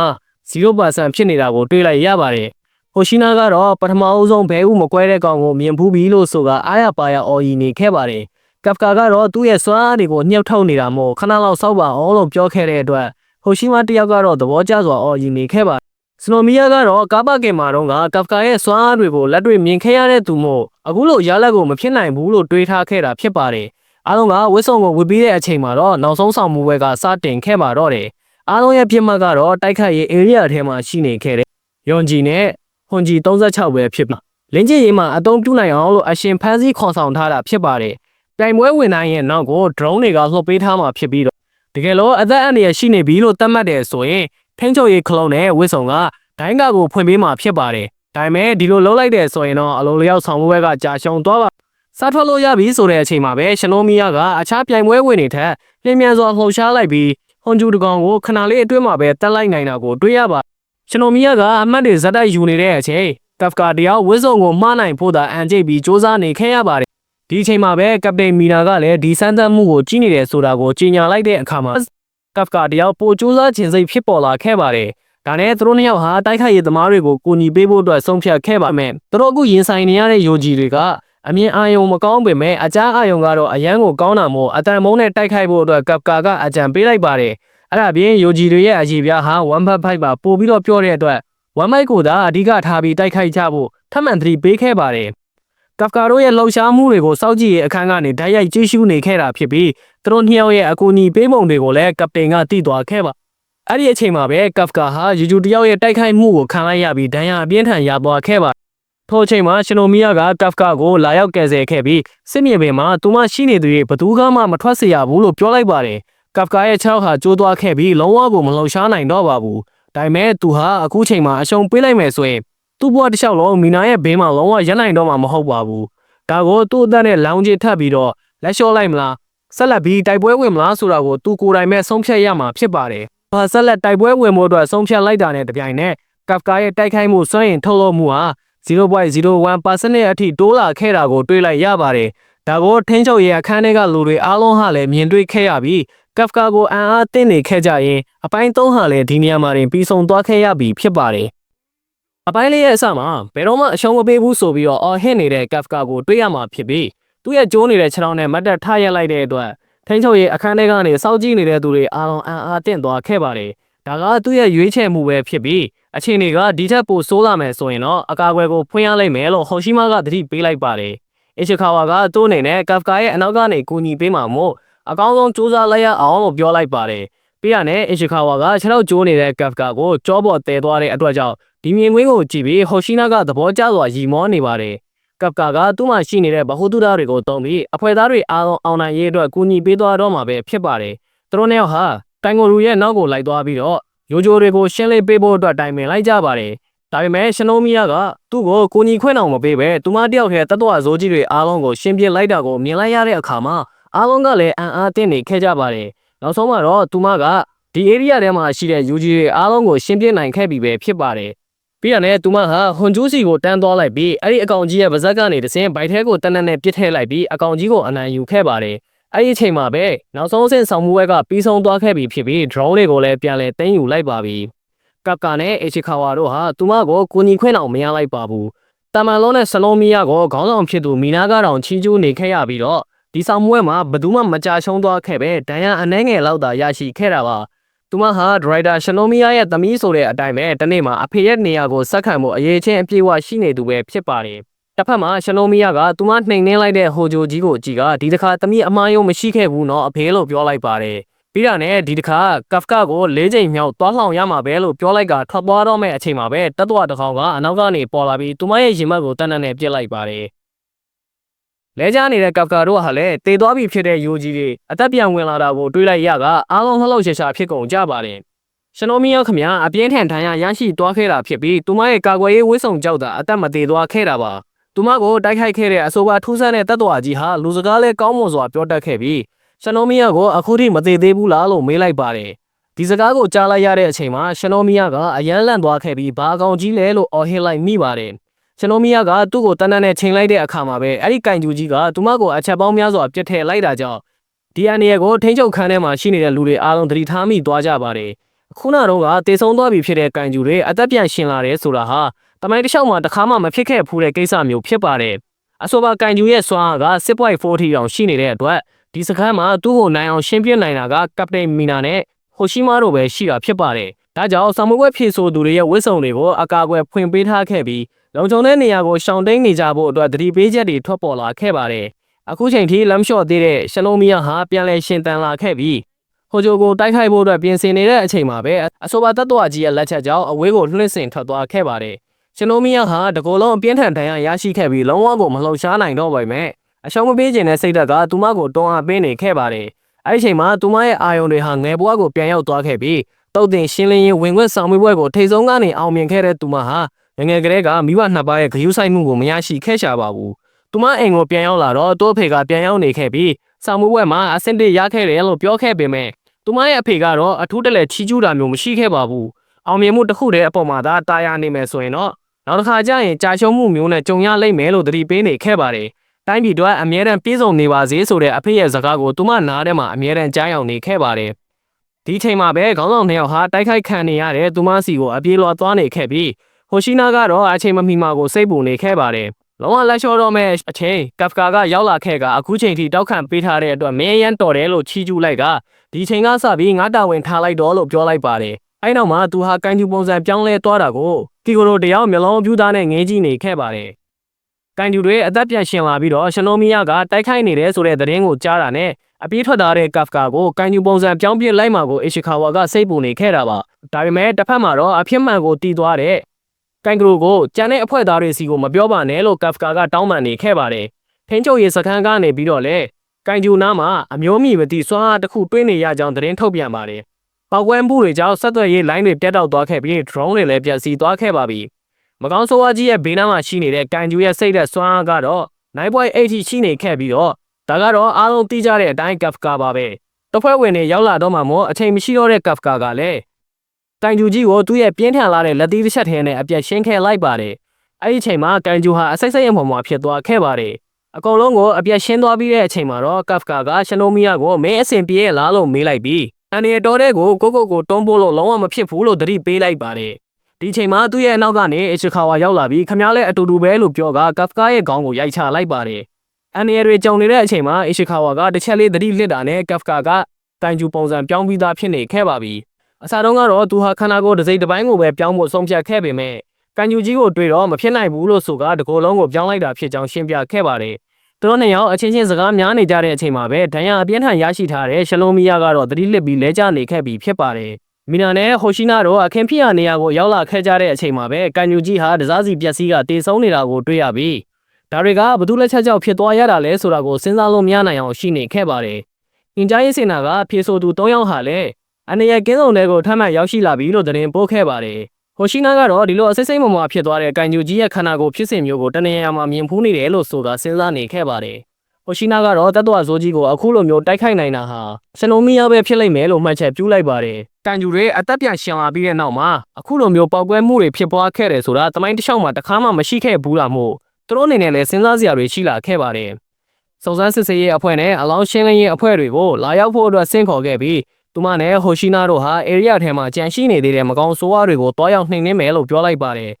်ဟိုရှိနာအတွက်ကတော့ဒီမြင်ကွင်းဟာလွန်ခဲ့တဲ့3လလောက်တုန်းကမြင်ခဲ့ရတဲ့မြင်ကွင်းမျိုးနဲ့အတူတူပဲဖြစ်တာမို့ဒီနှစ်ခုကဆက်ဆက်နေတာလားဆိုတာကိုစဉ်းစားစရာတွေဖြစ်လာခဲ့ပါပြီတစ်ဖက်မှာဆိုရင်တော့ကပ်ဖကာဟာဆေးရုံထပ်တက်နေရပြီဖြစ်ပြီးဒဏ်ရာတစ်ခုမှမရခဲ့တဲ့အတွက်အီချီကာဝါကကပ်ဖကာကိုပြုစုပေးနေတာကိုတွေ့ရပါတယ်သူကရှနိုမီယာရဲ့အခြေအနေဟာလည်းတိုးတက်ကောင်းမွန်လာပြီဖြစ်ကြောင်းကပ်ဖကာကိုပြောပြနေခဲ့ပြီးကာကွယ်ရေးတပ်ဖွဲ့ရဲ့နောက်ဆုံးပေါ်နည်းပညာတွေနဲ့သူမကိုအတတ်နိုင်ဆုံးစူးစမ်းပြီးကုသပေးနေကြတာဖြစ်တယ်လို့ဆိုပါတယ်အဲ့ဒီချိန်မှာကပ်ဖကာကသူကြတော့အခုလိုမျိုးပြည်သူဆေးရုံမှာတက်နေရပြီးတော့အဲ့ဒီကောင်မလေးကြတော့ဘာဖြစ်လို့ကောင်းကောင်းကုသမှုခံနေရလဲဆိုတာကိုမကြင်မနှက်တွေဖြစ်နေခဲ့ရတာပါကပ်ဖကာကနန်ယုံလေးပဲကျိုးသွားခဲ့ပြီးအီရှီကာဝါကအသက်အန္တရာယ်စိုးရိမ်ရတဲ့အတွက်အခုလိုမျိုးကုသပေးနေရတယ်လို့ဆိုတာကိုအီရှီကာဝါကစိတ်ရှည်လက်ရှည်နဲ့ရှင်းပြနေခဲ့ပါတယ်သူတို့နှစ်ယောက်စကားပြောနေကြတဲ့အချိန်မှာပဲခေါင်းဆောင်ဖြစ်သူအရှိုရီကရုတ်တရက်ရောက်လာတာမို့အီရှီကာဝါကအရန်လန့်သွားခဲ့ပါတယ်အီရှိုရိုကရှနိုမီယာကိုအခုလိုမျိုးဘေးကင်းတဲ့နေရာကိုကယ်ဆယ်ပေးသွားတဲ့အတွက်သူတို့နှစ်ယောက်လုံးကိုကျေးဇူးတင်တဲ့အကြောင်းလာပြောခဲ့တာဖြစ်ပြီးကပ်ဖကာတို့ကိုအလေးပြုကအခန်းထဲကနေထွက်သွားခဲ့ပါတယ်ကပ်ဖကာကသူ့ရဲ့တငယ်ချင်းမလေးကိုစကားပြောနေခြင်းခဲ့ပေမဲ့အခုတော့အချိန်မကျသေးပဲသူ့အနေနဲ့အရာရှိတယောက်ဖြစ်လာမှစကားပြောမယ်လို့ဆိုကနှုတ်ဆက်နေခဲ့ပါတယ်အခန်းပြင်ပန်းမှာရောက်နေတာကြာပြီဖြစ်တဲ့အရှိုရီကတော့အီရှီကာဝါနဲ့ကပ်ဖကာတို့ပြောနေတဲ့စကားတွေကိုကြားသွားခဲ့ပြီဖြစ်ပြီးကပ်ဖကာကိုပိုလိုတောင်လေးစားလာခဲ့ရပြီဖြစ်ပါတယ်အထူးစောင့်ကြည့်ရေးအခန်းမှာကြက်မှတ်ကုသခံနေရတဲ့ရှနိုမီယာကကံကောင်းထောင်းမစွာနဲ့ပဲတဖြည်းဖြည်းသတိရလာခဲ့ပြီဖြစ်ပြီးတော့သူ့နာကိုဟိုရှိနာကရောက်လာခဲ့ပါတယ်ပြန်ရှင်လာတဲ့မကောင်းဆိုးဝါးတွေအားလုံးကိုရှင်းလိုက်ပြီဖြစ်ပြီးကံကောင်းစွာနဲ့အသေးပြောက်မရှိဘူးလို့ရှင်းပြနေခဲ့ပါတယ်အဲ့ဒီခွန်ကျူတွေကိုတားနိုင်လို့သာတော်သေးတာဘောလို့ပြောလိုက်တဲ့အချိန်မှာတော့သူမအနေနဲ့အနှဲငယ်တော့တွေးဝေသွားခဲ့ပါတယ်သူမဟာကပ်ဖကာတယောက်ကန်ကျူပုံစံပြောင်းသွားရင်သူမကိုကာကွယ်ပေးတယ်ဆိုတာကိုသိပေမဲ့အထက်ကသိသွားလို့မဖြစ်တဲ့အခြေအနေကြောင့်သူမပဲဒီမကောင်းဆိုးဝါးကိုအပြတ်ရှင်းလိုက်တာပါလို့ဝန်ခံလိုက်ပါတယ် နောက်တစ်ခါမှဆိုရင်တော့လူစကားပြောတတ်တဲ့မကောင်းဆိုးဝါးကြီးဟာအိမ်သားထဲမှာရောက်နေခဲ့ပြီးတော့တယောက်ယောက်နဲ့ဖုန်းဆက်သွယ်လုပ်နေခဲ့ပါတယ်ခဏကြာမှာတော့သူဟာလူသားပုံစံကိုလုံးဝပြောင်းလဲသွားခဲ့ပြီးတန်ရှင်းရင်သမားတယောက်အဖြစ်နဲ့အိမ်သားထဲကနေပြန်ထွက်လာတာကိုတွေးလိုက်ရင်အပိုင်းလေးဟာလည်းဒီနေရာမှာတွင်ပြီးဆုံးသွားခဲ့ရပြီးဖြစ်ပါတယ်အပိုင်း9ရဲ့အစမှာဆိုရင်တော့တန်ရှင်းရဲ့အဖွဲ့ရဲ့ရုံခန်းထဲမှာငင်းခုန်နေကြတဲ့ကဖကာနဲ့အီချီခါဝါတို့စီကိုစာရီအသီးသီးရောက်လာတဲ့အကြောင်းဌာနမှူးကလာပြောပြခဲ့ပါတယ်သူတို့ဟာဆိုရင်အဆိုပါစာရေးတွေကိုဖွင့်ဖောက်ရဲကြပဲ၃ထီရည်ပြီးတော့မှအတူတူဖွင့်ဖက်ကြမယ်လို့တိုင်ပင်ထားခဲ့တာဖြစ်ပါတယ်ကဖကာအတွက်ကတော့အဖေကဘာပဲဖြစ်ဖြစ်သူ့ရဲ့နောက်ဆုံးအခွင့်အရေးဖြစ်နေခဲ့တာပါသူကရှောင်းနေတဲ့လမ်းကမီနာစီကိုခေါ်သွားပေးနိုင်မလားဆိုတာကိုအဖေထုတ်ရတော့မယ့်အချိန်ဖြစ်ပါတယ်ဒီလိုနဲ့သူစာရွက်ကိုဖြည်းဖြည်းချင်းထုတ်ကြည့်လိုက်တဲ့အချိန်မှာတော့အားအသင့်ဖွယ်ရလဒ်တစ်ခုကိုတွေးလိုက်ရပါတယ်နောက်တစ်နေ့မှာအသစ်ခန့်အချင်းခံရတဲ့တင်နန်းသားတွေဟာဌာနချုပ်ကိုရောက်လာကြပြီးတော့တယောက်နဲ့တယောက်အချင်းချင်းပြန်လည်မိတ်ဆက်နေကြပါတယ်ဒီမှာဘာတစ်ခုမှထူးထူးခြားခြားမတွေ့ရပဲရှနိုမီယာရဲ့ဘော်ဒါဦးလေးကြီးကိုလည်းမတွေ့ရတဲ့အတွက်အားလုံးကရှာဖွေနေကြပါတယ်အားလုံးခံမှန်းထားကြတဲ့အတိုင်းပဲရှနိုမီယာကထိတ်ဆုံးကနေအောင်မြင်သွားခဲ့တာဖြစ်ပြီးဒီကနေ့ပွဲမှာလည်းကျန်းကျင်ရမှာတာဝန်ယူသွားမှာဖြစ်ပါတယ်ဖရူဟာရှိကပြိုင်ပွဲမစခင်တော့ကသူ့ကိုယ်သူအဆင့်တစ်နေရာရမယ်လို့ထင်ထားခဲ့ပေမဲ့အခုချိန်မှာတော့ရှနိုမီယာကရသွားပြီမို့အဆင့်နှစ်နေရာအတွက်ပဲ AOI နဲ့ရှင်ပြိုင်သွားရတော့မှာပါဆက်လက်ပြီးဖရူဟာရှိကအီချီခါဝါနဲ့တိုက်မိသွားတဲ့အချိန်မှာမင်းကဟိုဘိုးတော်ကြီးနဲ့တွဲသွားတွဲလာလုံးနေတဲ့တယောက်ပဲလို့ပြောပြီးအချင်းချင်းမိတ်ဆက်လိုက်ကြပါတယ်ကဖကာတယောက်မောင်ဘူးလားလို့မင်းနေတဲ့အချိန်မှာပဲခေါင်းဆောင်မီနာရောက်လာကြောင်းတယောက်ကအသိပေးလိုက်တဲ့အတွက်အားလုံးကသတိအနေထားနဲ့ခေါင်းဆောင်ကိုကြိုးစုံနေခဲ့ကြပါတယ်ကျွန်တော်မြတ်ကိုစင်မောကိုဖိတ်ခေါ်လိုက်ပြီးတော့မင်းတို့29ယောက်လုံးဟာကာကွယ်ရေးတပ်ဖွဲ့ရဲ့တင်နန်းသားတွေဖြစ်သွားကြပြီဆိုတဲ့ခန့်အပ်လွှာကိုချီးမြှင့်လိုက်ပါတယ်သူတို့29ယောက်လုံးရဲ့ကိုစားသူတို့ရဲ့အသက်တွေကိုရင်းပြီးကာကွယ်ဆောက်ရှောက်သွားပါမယ်ဆိုတဲ့ကြမ်းကြိမ်လွှာကိုကျွန်တော်မြတ်ကဖတ်ပြနေတာကိုတွေ့ရပါတယ်လက်တွေ့ဆောင်မေးပွဲစစ်ဆေးတဲ့အချိန်တုန်းကသူမရဲ့ကျေးဇူးကြောင့်တင်နန်းသားတွေအားလုံးအသက်အန္တရာယ်ကင်းခဲ့ရတဲ့အတွက်ခေါင်းဆောင်ကသူမကိုနောက်ထပ်တစ်ခါကျေးဇူးတင်စကားထပ်ပြောခဲ့ပါတယ်ဒီလိုအပြောခံရတဲ့အချိန်တိုင်းမှာကျွန်တော်မြတ်အနေနဲ့မတတ်မတခံစားခဲ့ရပြီးတော့တကယ်တမ်းအရီကောင်ကြီးကိုနှိမ်နှင်းခဲ့တာကကဖကာသာဖြစ်တဲ့အတွက်ချီးကျူးမှုတွေကသူကပဲခံယူတဲ့တယ်လို့သူမကဖြောင်းမစွာတွေးတောနေခဲ့ပါတယ်ကဖကာဟာရဲစွမ်းတက်သည့်အပြည့်နဲ့သူမကိုကယ်တင်ပေးနိုင်ခဲ့ရုံသာမကခလေးတယောက်လိုမျိုးသူမကိုစိတ်ပူနေခဲ့တာပါဒါပြင်သူမကကဖကာရဲ့ကံယူပုံစံနဲ့ပတ်သက်ပြီးသိချင်တာတွေထပ်ရှိနေသေးတဲ့အတွက်ကြောင့်သူ့ကိုလည်းဒီအခမ်းအနားမှာရှိနေစေချင်တယ်လို့တွေးနေတဲ့အချိန်မှာပဲနောက်ကျနေတဲ့ကဖကာတယောက်အခန်းထဲကိုအပြေးလွှားနဲ့ဝင်လာတာကိုတွေ့ရပါတယ်ကဖကာဟာကိုကာယစစ်ဆေးမှုမှာ0ရခဲ့ပြီးတော့အရေးချင်းစစ်ဆေးမှုမှာလည်းဘာစွမ်းဆောင်ရည်မှမပြသနိုင်တဲ့အတွက်ဌာနချုပ်ကသူ့ကိုကြာရှုံးလို့သတ်မှတ်ခဲ့တဲ့အချိန်မှာပဲဒုကောင်ဆောင်ဟိုရှိနာကသူ့ကိုခေါ်မယ်လို့ဝင်ပြောလိုက်ပါတယ်သူ့ရဲ့တိုင်းတာမှုတွေဟာတာမန်ထက်ကိုနည်းနေတာအမှန်ဆိုပေမဲ့နောက်ဆုံးဆောင်မှုရဲ့စစ်ဆေးတဲ့အခါမှာသူ့ရဲ့တိုက်ခိုက်မှုကရန်သူတွေရဲ့အားနည်းချက်ကိုမြင်နိုင်ခဲ့ကြောင်းသူကိုယ်တိုင်တိုက်ခိုက်ဖို့ထက်သူများတွေတိုက်ခိုက်တဲ့နေရာမှာအကူအညီပေးဖို့ဆုံးဖြတ်ခဲ့ကြောင်းနဲ့အားလုံးထက်သူကအရန်ကြီးရတဲ့အကြောင်းပြောကသဘောကျနေခဲ့ပါတယ်ဟိုရှိနာအနေနဲ့သူကဖကာကိုအရာရှိအစ်စ်မှန်ဖြစ်လာအောင်မလုပ်ပေးနိုင်ပေမဲ့သူ့ရဲ့တက်ဆုငယ်လေးတဲကိုတွင်ပြီးအဖွဲ့ဝင်အနေနဲ့တာဝန်ယူလေ့ကျင့်ပေးမယ်အကြောင်းပြောလိုက်ပါတယ်ဒီနေ့အခမ်းအနားမှာဆိုရင်လည်းခေါင်းဆောင်ဖြစ်သူကကဖကာဟာအရာရှိအဆင့်ကိုမရောက်သေးပေမဲ့အဖွဲ့ဝင်အနေနဲ့ပဲဆက်လက်လေ့ကျင့်သွားမယ်ဆိုတဲ့အကြောင်းအားလုံးကိုမိတ်ဆက်ပေးခဲ့ပါတယ်ဆက်လက်ပြီးခေါင်းဆောင်ကမိတ်ခွန်းပြောတဲ့နေရာမှာဆိုရင်တော့အခုလိုမျိုးဆောင်မှုဝဲကိုစိတ်ဝင်စားနဲ့လာဖြေပေးကြတဲ့အတွက်အားလုံးကိုကျေးဇူးတင်တဲ့အကြောင်းအခုအထင်ပိုင်းတွေမှာကန်ဂျူတွေဟာစိတ်သက်စွမ်းရည်ပုံမမြင့်မားလာပြီးတော့တိုက်ခိုက်ရေးမှာလည်းပုံမကျွမ်းကျင်လာတဲ့အတွက်သူတို့လုပ်နေတဲ့တုတ်တင်ရှင်းလင်းရေးမစ်ရှင်တွေကပို့ပြီးတော့အသက်အန္တရာယ်ရှိလာနိုင်ကြောင်းနဲ့ဒါကြောင့်ပဲဂျပန်ပြည်သူတွေကိုကာကွယ်နိုင်မှုအတွက်မင်းတို့ရဲ့အသက်တွေကိုငါးလက်ထဲမှာစိတ်ချလက်ချအနံ့စေခြင်းကြောင့်ပြောလိုက်ပါတယ်သူမအနေနဲ့အားလုံးရဲ့ရှေ့ကနေလှမ်းအဖြစ်နဲ့ကောဒိုင်းဖြစ်နဲ့ပါရက်တီပေးသွားမယ်ဆိုတဲ့အကြောင်းကျိန်ဆိုလိုက်ပါတယ်အဲ့ဒီချိန်မှာကဖကာကစိတ်သက်တွေအရန်တက်ကြွပြီးတော့မင်းလည်းငါနဲ့အတူတူတရားတဲ့ရက်တီနိုင်ရမယ်မီနာလို့ပြောလိုက်တဲ့အတွက်အားလုံးကလန်သွားခဲ့ကြပါတယ်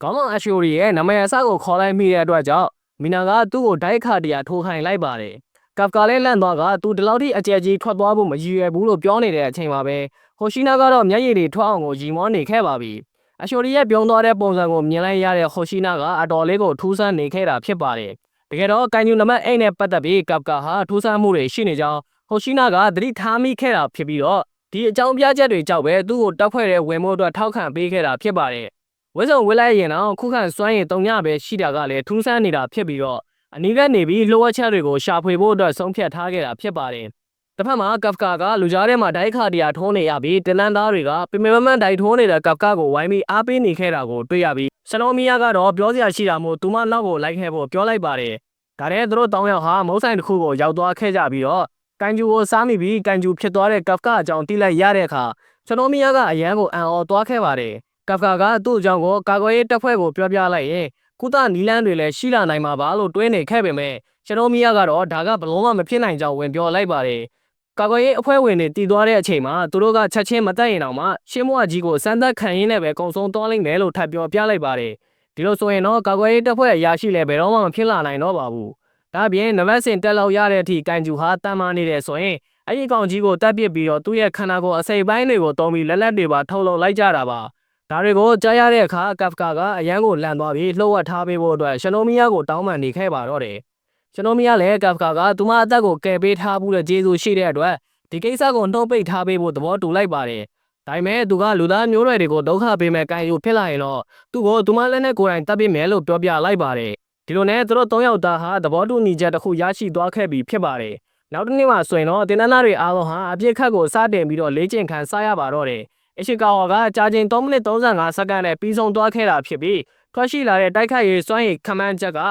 80%ဖြစ်ပါတယ်အချိန်တိုလေးအတွင်းမှာအခုလောက်ထိတိုးတက်လာခဲ့တဲ့အရှိကာဝါကိုဟိုရှိနာကသဘောကျနေခဲ့တာဖြစ်ပါတယ်သူ့ကိုပြိုင်ဘက်အဖြစ်သဘောထားနေတဲ့အိုင်ဟာရူကတော့20%ရရှိခဲ့ကအားလုံးရဲ့ရှေ့မှာရှိနေတဲ့ရှင်နိုမီယာကတော့55%အထိရရှိခဲ့တာဖြစ်ပါတယ်အားလုံးကအခုလိုမျိုးအပြိုင်ဆိုင်စ조사နေတဲ့အချိန်မှာကပ်ကာကတော့တိုက်ခတ်ရေးစွမ်းရည်1%ထွက်လာခဲ့ပြီးဖြစ်ပြီးသူကတော့အရန်ကိုပျော်နေခဲ့ပါတယ်ဟိုရှိနာကတော့ဒီနှုန်းတိုင်းသာသွားမယ်ဆိုရင်ကပ်ကာတယောက်ရရှိလာမှာမဟုတ်ပဲ3လအတွင်းမှာထုတ်ခံရလိမ့်မယ်နော်လို့သတိပေးလိုက်ပြီးတင်နန်းသားတွေအားလုံးကိုကွင်းကိုဆယ်ကပတ်ပြေးခိုင်းလိုက်ပါတယ်ရင်းချင်းရင်တွေအားလုံးပြီးဆုံးသွားတဲ့အခါရင်တွေစိတ်နေတဲ့ကပ်ကာကတကူလုံးမလုံနိုင်အောင်ကိုပင်ပန်းနေခဲ့ပါပြီသူကောင်းဆောင်ကရက်ဆက်ရုံမှလိုက်တာလို့သူကရင်ရွတ်နေခဲ့ပြီးဖရူဟာရှီကတော့အရှိခါဝါကိုမင်းရဲ့ခန္ဓာကိုယ်ကိုဒီထက်ပိုပြီးတောက်တင်းခိုင်မာအောင်တိစောက်ဖို့လိုသေးတယ်လို့ပြောနေခဲ့ပါတယ်ဒီလိုညှင်းခုန်နေကြတဲ့သူတွေကိုကပ်ကာကအလုံးလုံးရင်ရလာတဲ့သူ့ရဲ့ကြွက်သားတွေကိုကြားနေခဲ့ပြီးအသက်ရှူအောက်ထားကရက်လိုက်တဲ့အချိန်မှာတော့အစီတွေရွှဲနေတဲ့သူ့ရဲ့ဘိုက်ကိုအားလုံးကတွေးလိုက်ရကြပြီးရီမောနေခဲ့ကြပါတယ်ကပ်ကာကတော့ဒါဟာအသက်28နှစ်ကျော်လာရင်ဖြစ်လာတတ်တာမို့မင်းတို့အသက်ကြီးလာမှတီးလိုက်မယ်လို့ပြောပြနေခဲ့တာဖြစ်ပါတယ်တစ်ဖက်မှာမိန်းကလေးရေချိုးခန်းလေးကိုဝင်လာတဲ့ရှင်နိုမီယာကအရှိုရီထိုင်နေတာကိုမြင်လိုက်ရတဲ့အခါအရန်လန့်သွားပြီးတောင်းပန်ပါတယ်လို့ပြောလိုက်ပါတယ်အရှိုရီကရှင်နိုမီယာကိုနေလို့ထိုင်လို့အဆင်ပြေသွားပြီလားလို့မေးလိုက်ကဖြော်ရည်စတောက်နေခဲ့ပါတယ်ရှင်နိုမီယာလည်းအရှိုရီရဲ့အပိုလိုမရှိတဲ့ကြွက်သားတွေကိုကြည့်ကအားကျနေခဲ့ကမီနာကလည်းဒီလိုကြွက်သားတွေရဖို့အတွက်အခြေခံလေ့ကျင့်ခန်းတွေကိုသူမကိုတင်ပေးနေခဲ့ပါတယ်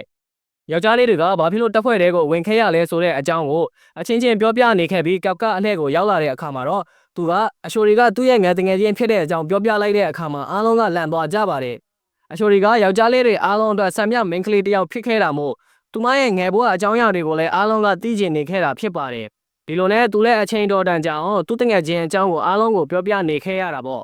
့နောက်တစ်နေ့မနက်လေ့ကျင့်ခန်းဆင်းတဲ့အချိန်မှာအားလုံးကလယုံရည်ရောနှလုံးရည်ပါပြည့်စုံအောင်လေ့ကျင့်နေခဲ့ကြရတာကိုတွေ့ရပါတယ်ကပ်ကာလည်းစူးစမ်းရင်းနဲ့တင်နန်းသားတွေအားလုံးနဲ့တရားနဲ့ဖြစ်လာခဲ့တာဖြစ်ပြီးအရန်ကြီးနောက်ကျကြံတာမျိုးမဖြစ်တော့ပါဘူးဒီလိုနဲ့အချိန်တွေကုန်လာခဲ့ပြီးနောက်တညမှာသူများတွေအိတ်နေတဲ့အချိန်ကပ်ကာတယောက်စာကြီးတိုက်ထဲမှာရှိနေခဲ့ပါတယ်လူကအသက်လဲကြီးနေပြီမို့သူများထက်နှစ်ဆစူးစမ်းရမယ်လို့ဆုံးဖြတ်ထားခဲ့တာပါဒီအချိန်မှာသူ့နာကိုဒူးကောင်းဆောင်ဟိုရှိနာကရောက်လာခဲ့ကစိတ်လက်တက်ကြနေမဲ့စကားတွေကိုပြောရင်းခွန်အားတွေပေးနေခဲ့ပါတယ်နောက်ထပ်2နာရီထပ်ပေးမှမို့အဲ့ဒီအချိန်တွင်စာတွေပြီးအောင်လေးလာပြီးအခန်းတကားကိုတောက်ခတ်ခဲ့ဖို့အတွက်ပြောကထွက်ခွာသွားခဲ့ပါတယ်အဲ့ဒါပြင်သူ့ရဲ့ရည်ရွယ်ချက်ကိုသိနေတဲ့ဟိုရှိနာကအရှိုရီဘေးမှာရက်ချင်ရက်နိုင်ပေမဲ့သူ့ရဲ့နေရာကိုတော့မင်းစီအပါမခံနိုင်ဘူးလို့ပြောသွားခဲ့ပါသေးတယ်သူတို့စကားပြောနေတဲ့အချိန်မှာပဲအလန်ထားမိလာတဲ့အတွက်ကြောင့်ကန်ဂျူပေါ်လာပြီးမှတီကသူတို့အတွက်ပထမအဆုံးမရှင်ကိုလှုပ်ဆောင်ဖို့အတွက်ထွက်သွားခဲ့ကြရင်းနဲ့အပိုင်း9ဟာလည်းဒီနေရာမှာတင်ပြီးဆုံးသွားခဲ့ရပြီဖြစ်ပါတယ်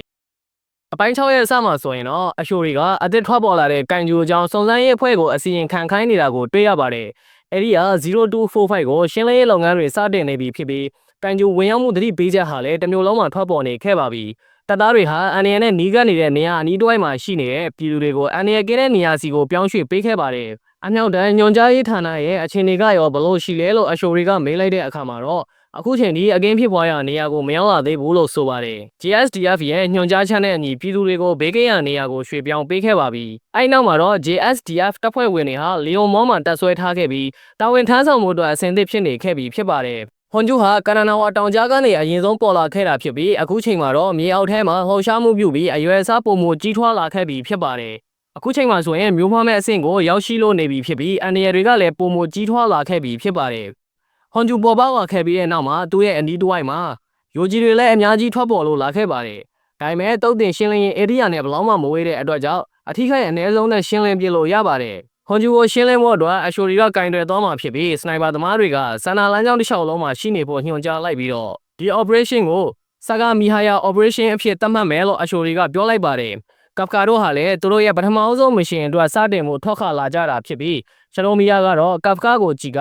ကိုင်ဂျိုနံပါတ်8ဆိုတာကိုမယုံနိုင်အောင်ဖြစ်နေခဲ့ပါတယ်။အဲ့ချိန်မှာပဲကပ်ကာဟာကားရိမူဗီအန်ချင်လာတာကြောင့်တကားလုံးပြောင်းဆန်ကုန်ကြပါတယ်။မနက်၄နာရီထိုးတဲ့အခါမှာတော့ကပ်ကာတို့ဟာအခန်းဖြစ်ပွားရာနေရာကိုရောက်သွားခဲ့ကြပြီးပြည်သူတွေကလုံခြုံတဲ့နေရာမှာရှိနေကြပြီဖြစ်ပါတယ်။သူတို့တိုက်ခိုက်နိုင်နေရမယ့်ကိုင်ဂျူကြီးဟာမှုပုံတရံရှိပြီးအရန်ကိုအရွယ်အစားကြီးမားလွန်လာပါတယ်။ operation အချင်းချုပ်ကိုဟိုရှိနာကပြောပြတဲ့အခါမှာဆိုရင်တော့ခေါင်းဆောင်အရှိုရီကဟွန်ဂျိုကြီးနဲ့ရင်ဆိုင်တိုက်ခိုက်မှာဖြစ်ပြီးပြဿနာတစ်ခုကတော့အဲ့ဒီဟွန်ဂျိုကြီးဟာအချိန်နဲ့အမျှယူဂျီတွေကိုထုတ်လုပ်ပေးနေတာပါ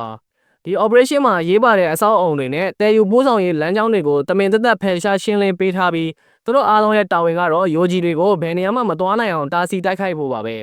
ဒီတိုက်ခိုက်မှုတွေကြောင့်ပတ်ဝန်းကျင်မှာထိခိုက်ပျက်စီးမှုတွေဟာငွေကြေးဘလောက်ကုန်ကြမလဲဆိုတာပါထည့်သွင်းတွက်ချက်ရမှာဖြစ်ပြီးတော့အသစ်ဝင်လာတဲ့တပ်သားတွေဟာလည်းဒီနေရာမှာတာဝန်ချထားခြင်းကိုခံခဲ့ရပါတယ်သဘောကတော့သူတို့တွေဟာဌာနချုပ်ရဲ့နောက်ဆုံးခံတပ်ဖြစ်ပါတယ်လေ့ကျင့်ရင်မှာဘလောက်ပဲအမတ်တွေများထားပါစေဒီအမတ်တွေကသူတို့ရဲ့အသက်တွေကိုကယ်တင်ပေးမှာမဟုတ်ပဲစ조사မှသာအသက်အန္တရာယ်ကနေလှုပ်ကဲနိုင်မှာဖြစ်ပါတယ်ကပ်ကာပါဝင်တင်နန်းသားတွေအားလုံးဟာစိတ်သက်တွေတက်ကြနေခဲ့ကြပါတယ် GSDF အမြောက်တပ်ညွှန်ကြားရေးဦးစီးမှုဌာနကနေစက်သွယ်လာခဲ့ပြီးတော့ပြည်သူတွေကိုကယ်ထုတ်ပေးမှုနဲ့ညွှန်ကြားရေးဌာနတည်ဆောက်မှုပြီးစီးသွားပြီဖြစ်ကြောင်းသတင်းပို့လာတဲ့အခါမှာတော့အရာအားလုံး PCB အစင်သစ်ဖြစ်နေပြီဖြစ်ကြောင်းပြောလိုက်ပါတယ်အရှိုရီအနေနဲ့ပြမတ်စီကိုရောက်ဖို့အတွက်10မိနစ်ခန့်လိုနေသေးပြီးကပ်ကာကလည်းဒီနေရာမှာသူဟာအသုံးဝင်တဲ့လူတစ်ယောက်ဖြစ်ကြောင်းပြသဖို့အတွက်လိုအပ်နေခဲ့ပါတယ်အရှိခါဝါကကပ်ကာကိုသူတို့ရဲ့ပထမဆုံးမစ်ရှင်မှာအောင်မြင်အောင်လုပ်ကြတာဘောလို့ကြွေးကြော်လိုက်ပါတယ်တိတ်မကြခင်အချိန်မှာပဲသူတို့ရှိရာနေရာကိုယိုဂျီတွေရောက်လာခဲ့ကြပါပြီအရှိုရီဟာလည်းစနိုက်ပါပြစ်မဲ့နေရာကိုရဟတ်ရင်နဲ့ရောက်ရှိနေခဲ့ပြီဖြစ်ပြီးတော့အမြောက်တက်ကလည်းကာကွယ်ရေးတပ်ဖွဲ့ကိုကိုညီပြီးတော့ကာပစ်ပေးနေခဲ့ပါတယ်စိတ်သက်တွက်ကြနေတဲ့ကောက်ကဟာရှေ့ကိုအရန်ဆွတ်တိုးတဲ့အချိန်မှာပဲယိုဂျီတကောင်ရဲ့တိုက်ခိုက်မှုကိုခံလိုက်ရတဲ့အတွက်အမိုက်ပုံးလေးကိုရောက်သွားခဲ့ပါတယ်အဲ့အချိန်မှာရှနိုမီယာကတိုက်ခိုက်ရေးစမ်းရေ1%လောက်နဲ့အနောက်မှာပဲနေစမ်းလာလို့အော်ဆယ်လိုက်ပါတယ်ရှနိုမီယာကယိုဂျီတွေအကုန်လုံးကိုတပ်ပစ်ခဲ့ပေမဲ့မူမှန်တဲ့ထောက်လန်းမှုတစ်ခုကိုတွေ့ရှိခဲ့ပါတယ်အပိုင်း F မှာဆိုရင်တော့ရီနိုကလည်းသူ့ရဲ့တနက်ထဲမှာအေးခဲသွားစေနိုင်တဲ့ကြီးတွေကိုထည့်ထားခဲ့တာဖြစ်ပြီးဒါကသူ့ရဲ့တိုက်ခိုက်မှုပုံစံနဲ့ပို့ပြီးတော့ကိုက်ညီတယ်လို့ပြောပြလိုက်ပါတယ်သူသာဒီလက်နက်နဲ့ပို့ပြီးတော့အကျွမ်းတက်ဝင်ဖြစ်သွားခဲ့မယ်ဆိုရင်ကိုင်ဂျူတွေကိုပို့ပြီးတော့တိုက်ခိုက်နိုင်လိမ့်မယ်လို့အရှိခါဝါကရေရွတ်နေခဲ့ပါတယ်တပ်ဖွဲ့ခေါင်းဆောင်နာဂန်နိုရှီမာကတော့အသစ်ဝင်လာတဲ့တပ်သားတွေရဲ့တိုက်ခိုက်စွမ်းရည်နဲ့အနိုင်ရကိုစိတ်ပြင်းပြမှုတွေကိုအတိအမှတ်ပြုနေခဲ့ပါပြီဟာရူချီနဲ့ AOI တို့ဟာလည်း UG ဘဏ္ဍာကောင်အထိတပ်ပြီးပြီဆိုတာကိုတယောက်နဲ့တယောက်ပြိုင်ဆိုင်နေခဲ့ပါတယ်သူတို့နှစ်ယောက်ထဲမှာတယောက်ကလူဆိုးတိုက်ဖြစ်ပြီးတယောက်ကလူရိုးလူအေးတိုက်ဖြစ်တာကြောင့်ခေါင်းဆောင်ဖြစ်သူကတော့နှစ်ယောက်စလုံးကိုသဘောကျနေခဲ့ပါတယ်ဟိုရှိနာကတော့ဒီနေ့မှာလူတော်တွေကအနေငယ်ပဲရှိတယ်လို့ပြောပေမဲ့သူ့စကားကမမှန်ဘူးလို့ပဲထပ်ပြောလိုက်ပါတယ်တပ်သားတစ်တွေအားလုံးရဲ့ပြင်းပြတိုက်ခိုက်မှုနှုန်းကပြီးခဲ့တဲ့နှစ်တွေထက်အများဆုံးကိုရောက်ရှိနေခဲ့ပါတယ်ထိပ်ဆုံးကလူတော်တွေကအနောက်ကလူတွေအားလုံးကိုစ조사စေဖို့အတွက်တွန်းအားပေးနေတယ်လို့ဖြစ်နေပြီးအားလုံးကဒီလိုအလုပ်စ조사နေခဲ့ပေမဲ့ကပ်ကာကတော့ဘာတစ်ခုမှရည်ရမလို့ရသေးပါဘူးဒါကြောင့်သူလည်းသူ့ရဲ့ကိုယ်ပိုင်လက်နက်နဲ့တိုက်ခိုက်ဖို့အတွက်ဆုံးဖြတ်လိုက်ပြီး UG ရဲ့အားအနည်းဆုံးနေရာကိုရှာဖွေဖို့အတွက်ဆုံးဖြတ်လိုက်ပါတယ်ကပ်ကာဟာ UG အလောင်းတစ်ခုကိုဓာတ်နဲ့ခွဲလိုက်ပြီးအဆိုပါသတ္တဝါကြီးရဲ့ခန္ဓာကိုယ်တိစောက်ပုံတွေကိုလေ့လာနေတာကိုတွေ့ရပါတယ်သူတို့ဟာမှုံပုံစံကန်ကျူတွေနဲ့တိစောက်ပုံနဲ့ဆင်တူပေမဲ့ပင်မအူတိုင်ကတော့ခါတိုင်းတွင်းနေကြနေရာမှာရှိမနေခဲ့ပါဘူးဒီအမျိုးသေးကိုရှာဖွေရင်းနဲ့ပဲနောက်ဆုံးမှာတော့လေဘင်းအောင်နောင်ကရှိနေတယ်ဆိုတာကိုတွေ့လိုက်ရတဲ့အခါမှာဒီအကြောင်းကိုဒုကောင်ဆောင်ဟိုရှိနာကိုပြောပြလိုက်ပါတယ်ဒီနေရာကိုအပြင်ဘက်ကနေကြော်သားတွေကကာကွယ်ပေးထားတာမို့တိုက်ခိုက်ရေးစွမ်းရည်အားနည်းတဲ့အရာရှိတွေကတော့ဘေးကနေပြစ်မှသာအဆင်ပြေနိုင်လိမ့်မယ်လို့ပြောပြခဲ့ပါတယ်နောက်ထပ်ထူးခြားတာတစ်ခုကတော့ယိုဂျီတွေရဲ့ခန္ဓာကိုယ်အနောက်ဘက်မှာရှိနေတဲ့အဖြူရောင်တံတွေကနေမျိုးဖွားအင်္ဂါတွေလည်းပါရှိနေတာကိုတွေ့ရပြီးအဲ့ဒါတွေကိုမဖြတ်စည်းလိုက်ဘူးဆိုရင်နောက်ထပ်ယိုဂျီတွေထပ်မံမျိုးဖွားနေမှာပဲဖြစ်ပါတယ်ဟိုရှိနာကကပ်ကာကိုတကယ်တော်တယ်လို့ချီးကျူးလိုက်ပြီးအိုခနိုဂျီကိုလည်းဒီအကြောင်းအခြားသူတွေစီမျှဝေပေးဖို့ပြောလိုက်ပါတယ်ဆက်လက်ပြီးတော့ကပ်ကာကိုဒါတွေသိနေတာဟာအရင်လောက်ကပေးခဲ့တဲ့ဗဟုသုတရဆိုပေမဲ့သူ့ရဲ့ပင်ကိုစွမ်းရည်ကြောက်တာဒီလောက်စွမ်းဆောင်နိုင်တာပါလို့ထပ်မံချီးကျူးလိုက်ပါတယ်အဲ့အချိန်မှာပဲကပ်ကာကသူ့ရဲ့ကာကွယ်ရေးတပ်ဖွဲ့ကိုကူညီလိုက်နိုင်ပြီဆိုပြီးစိတ်အေးသွားခဲ့ရပါတယ် GSDF ကြီးတပ်နဲ့လေတပ်ကစုခွာခွင့်တောင်းနေခဲ့ပြီးကာကွယ်ရေးတပ်ဖွဲ့ကတော့ဟွန်ဂျူရဲ့ခြေထောက်ကိုဥတီပြီးတော့တိုက်ခိုက်ကြမှာဖြစ်ပါတယ်ခေါင်းဆောင်အရှိုရီကအားလုံးကိုတတ်နိုင်သမျှဟွန်ဂျူကိုနေရာမရွှေ့အောင်ထိန်းသိမ်းထားဖို့အတွက်မှာကြားလိုက်ပြီးသူမကတော့အထူးပြုလုပ်ထားတဲ့လက်နက်နဲ့ဟွန်ဂျူကြီးကိုပြစ်ခတ်တိုက်ခိုက်တော့မှာဖြစ်ပါတယ်သူမရဲ့အတွေးထဲမှာတော့ငငယ်တုန်းကကပ်ကာပြောခဲ့တဲ့ ဘသူကအကောင်းဆုံးလဲဆိုတာကိုကြည်လိုက်ရအောင်ဆိုတဲ့စကားကိုပြန်လဲကြားရောက်နေခဲ့တာဖြစ်ပါတယ်ပြီးတော့သူမဟာစွမ်းဆောင်ရည်အပြည့်ထည့်လိုက်ပြီးအထူးပြုလုပ်ထားတဲ့လက်နက်ကရိယာနဲ့ဟွန်ဂျူကိုတစ်ချက်တည်းပစ်ထည့်လိုက်ပါတယ်တိုက်ခိုက်ရေးစွမ်းအားထွက်ရှိမှုဟာ96%အောင်ရောက်ရှိနေခဲ့ပြီးအားတွေကလည်းအလွန်ပြင်းထန်တဲ့အရှိန်အဟုန်နဲ့ဟွန်ဂျူစီကိုရောက်ရှိသွားခဲ့ပြီးတော့တတ္တဝကြီးရဲ့ခန္ဓာကိုယ်ကိုဖောက်ထွက်သွားခဲ့ပါတယ်ဒုတိယတစ်ချက်ပစ်လိုက်တဲ့အချိန်မှာတော့တတ္တဝကြီးရဲ့ဦးခေါင်းကပြုတ်ထွက်သွားခဲ့ပေမဲ့သူ့ရဲ့အမြူသေးကတော့မပြတ်စည်းသေးပါဘူးတတိယအချိန်ထပ်ပစ်လိုက်တဲ့အချိန်မှာတော့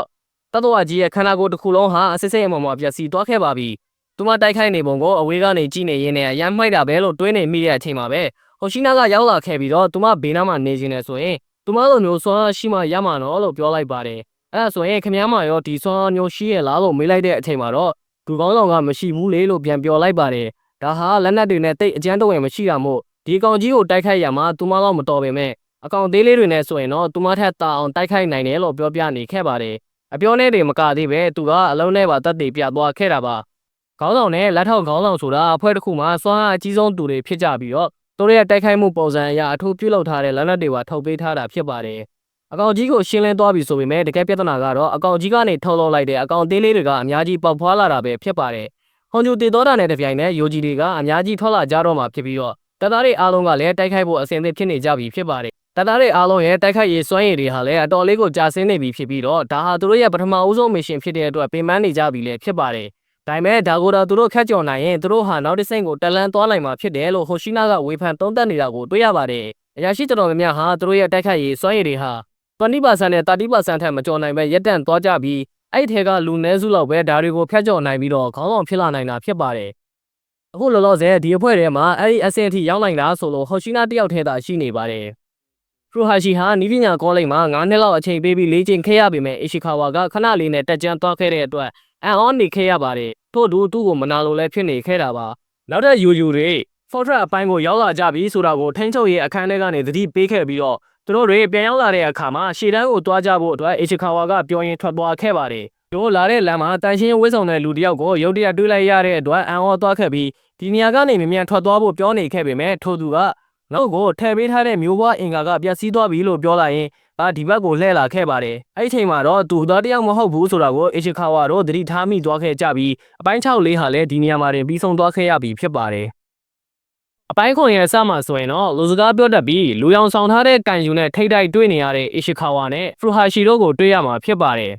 သူတို့ကတပ်ဖွဲ့ဝင်တွေထဲမှာကန်ဂျူအကြောင်းနန်းနန်းဆက်ဆက်တည်တဲ့လူတယောက်ပါရမယ်ဆိုတဲ့အကြောင်းပြောနေခဲ့တာဖြစ်ပါတယ်။တန်ရှင်းရေးအဖွဲ့သားတွေကတော့တောင်ကုန်းတစ်ခုမှာရပ်ထားတဲ့ကားပေါ်မှာထိုင်နေပြီးဟွန်ဂျူးတွေကိုကြည့်ရှုနေခဲ့ပါတယ်။သူဟာမန်ဘလူးနဲ့ကြည့်နေတဲ့အတွက်ကြောင့်အီရှီခါဝါနဲ့ကပ်ကားကိုရှာနေတာလားလို့တယောက်ကမေးလိုက်ပါတယ်။ကာကွယ်ရေးတပ်ဖွဲ့ဝင်တွေကဘာဖြစ်လို့တိုကျိုနဲ့ကနာဂျာဝါမှာရှိတဲ့တန်ရှင်းရေးကုမ္ပဏီတွေအားလုံးကိုခေါ်ထားရတယ်လဲဆိုတာအခုမှသဘောပေါက်သွားခဲ့ပြီဖြစ်ပါတယ်။သူတို့အနေနဲ့ရှင်းလင်းရမယ့်ကန်ဂျူတွေကအများကြီးရှိနေတာဖြစ်ပြီးဒီလုပ်ငန်းကိုအချိန်တော်တန်ကြာအောင်လုပ်ရမှာပါအဲ့အချိန်မှာဌာနမှူးကရောက်လာခဲ့ပြီးအသေးရောက်လာတဲ့တယောက်ကိုတွေးမိကြသေးလားလို့မေးလိုက်တဲ့အချိန်မှာပဲထပ်ပြီးအိမ်သာတက်နေတာပဲနေမှာပေါ့လို့တို့ရဲ့အမြင်ကိုပြောပြခဲ့ပါတယ်တကယ်တမ်းမှာတော့ဌာနမှူးရှာနေတဲ့တယောက်ကလူစကားပြောတတ်တဲ့ကန်ဂျူပဲဖြစ်ပါတယ်အိုင်ဟာတို့ကအဲ့ဒီသူကိုလူလို့ထင်ပြီးအနားကိုကတ်သွားတဲ့အချိန်မှာတော့ရှောင်းတော်လို့အီရှီခါဝါကပြောလိုက်ပေမဲ့မမီတော့ပဲကန်ဂျူရဲ့တိုက်ခိုက်တာကိုခံလိုက်ရပါတယ်ဒါပေမဲ့သူပြစ်တာလွဲသွားတဲ့အတွက်အိုင်ဟာတို့ရဲ့နှလုံးကိုဓာတ်ရိုက်မထိသွားခဲ့ပေမဲ့သွေးတွေကတော့ဒလဟောထွက်ကြလာပါတယ်အဲ့ဒီအချိန်မှာထိုသူကကန်ကျူးပုံစံကိုပြောင်းလိုက်ပြီးဒီတိုင်းလက်ပလာနဲ့မပြန်သွားကျင်တာကြောင့်ကာကွယ်ရေးအရာရှိတယောက်ကိုတော့နမူနာဖြစ်ယူသွားအောင်မယ်လို့ပြောလိုက်ပါတယ်အရှိခါဝါကသူတို့ဟာလူသားတစ်ပိုင်းဖြစ်နေတဲ့ကန်ကျူးနဲ့ရင်ဆိုင်တိုက်ခိုက်နေရတဲ့အကြောင်းသတင်းပို့လိုက်ပေမဲ့တစ်ဖက်ကဘာမှတုံ့ပြန်လာတာမျိုးမရှိပါဘူးကန်ကျူးကမင်းတို့ရဲ့ဆက်သွယ်ရေးကိရိယာတွေကဒီ area ထဲမှာအလုံးလုံးမှမဟုတ်ဘူးလို့ပြန်ပြောလိုက်ပါတယ်ဒါဆိုရင်သူတို့နှစ်ယောက်စလုံးဟာအစွမ်းထက်လာတဲ့ကန်ကျူးရဲ့လက်ထဲမှာတေဖို့ရာဂိုင်လုံးတော်တော်များနေပြီဖြစ်ပါတယ်ဒီလိုဆက်တဲ့လို့မရတာကိုအသုံးချပြီးတော့ကန်ဂျူကလူသားတွေကြားထဲမှာအချိန်တော်ကြာအောင်ပုံခိုနေခဲ့တာပ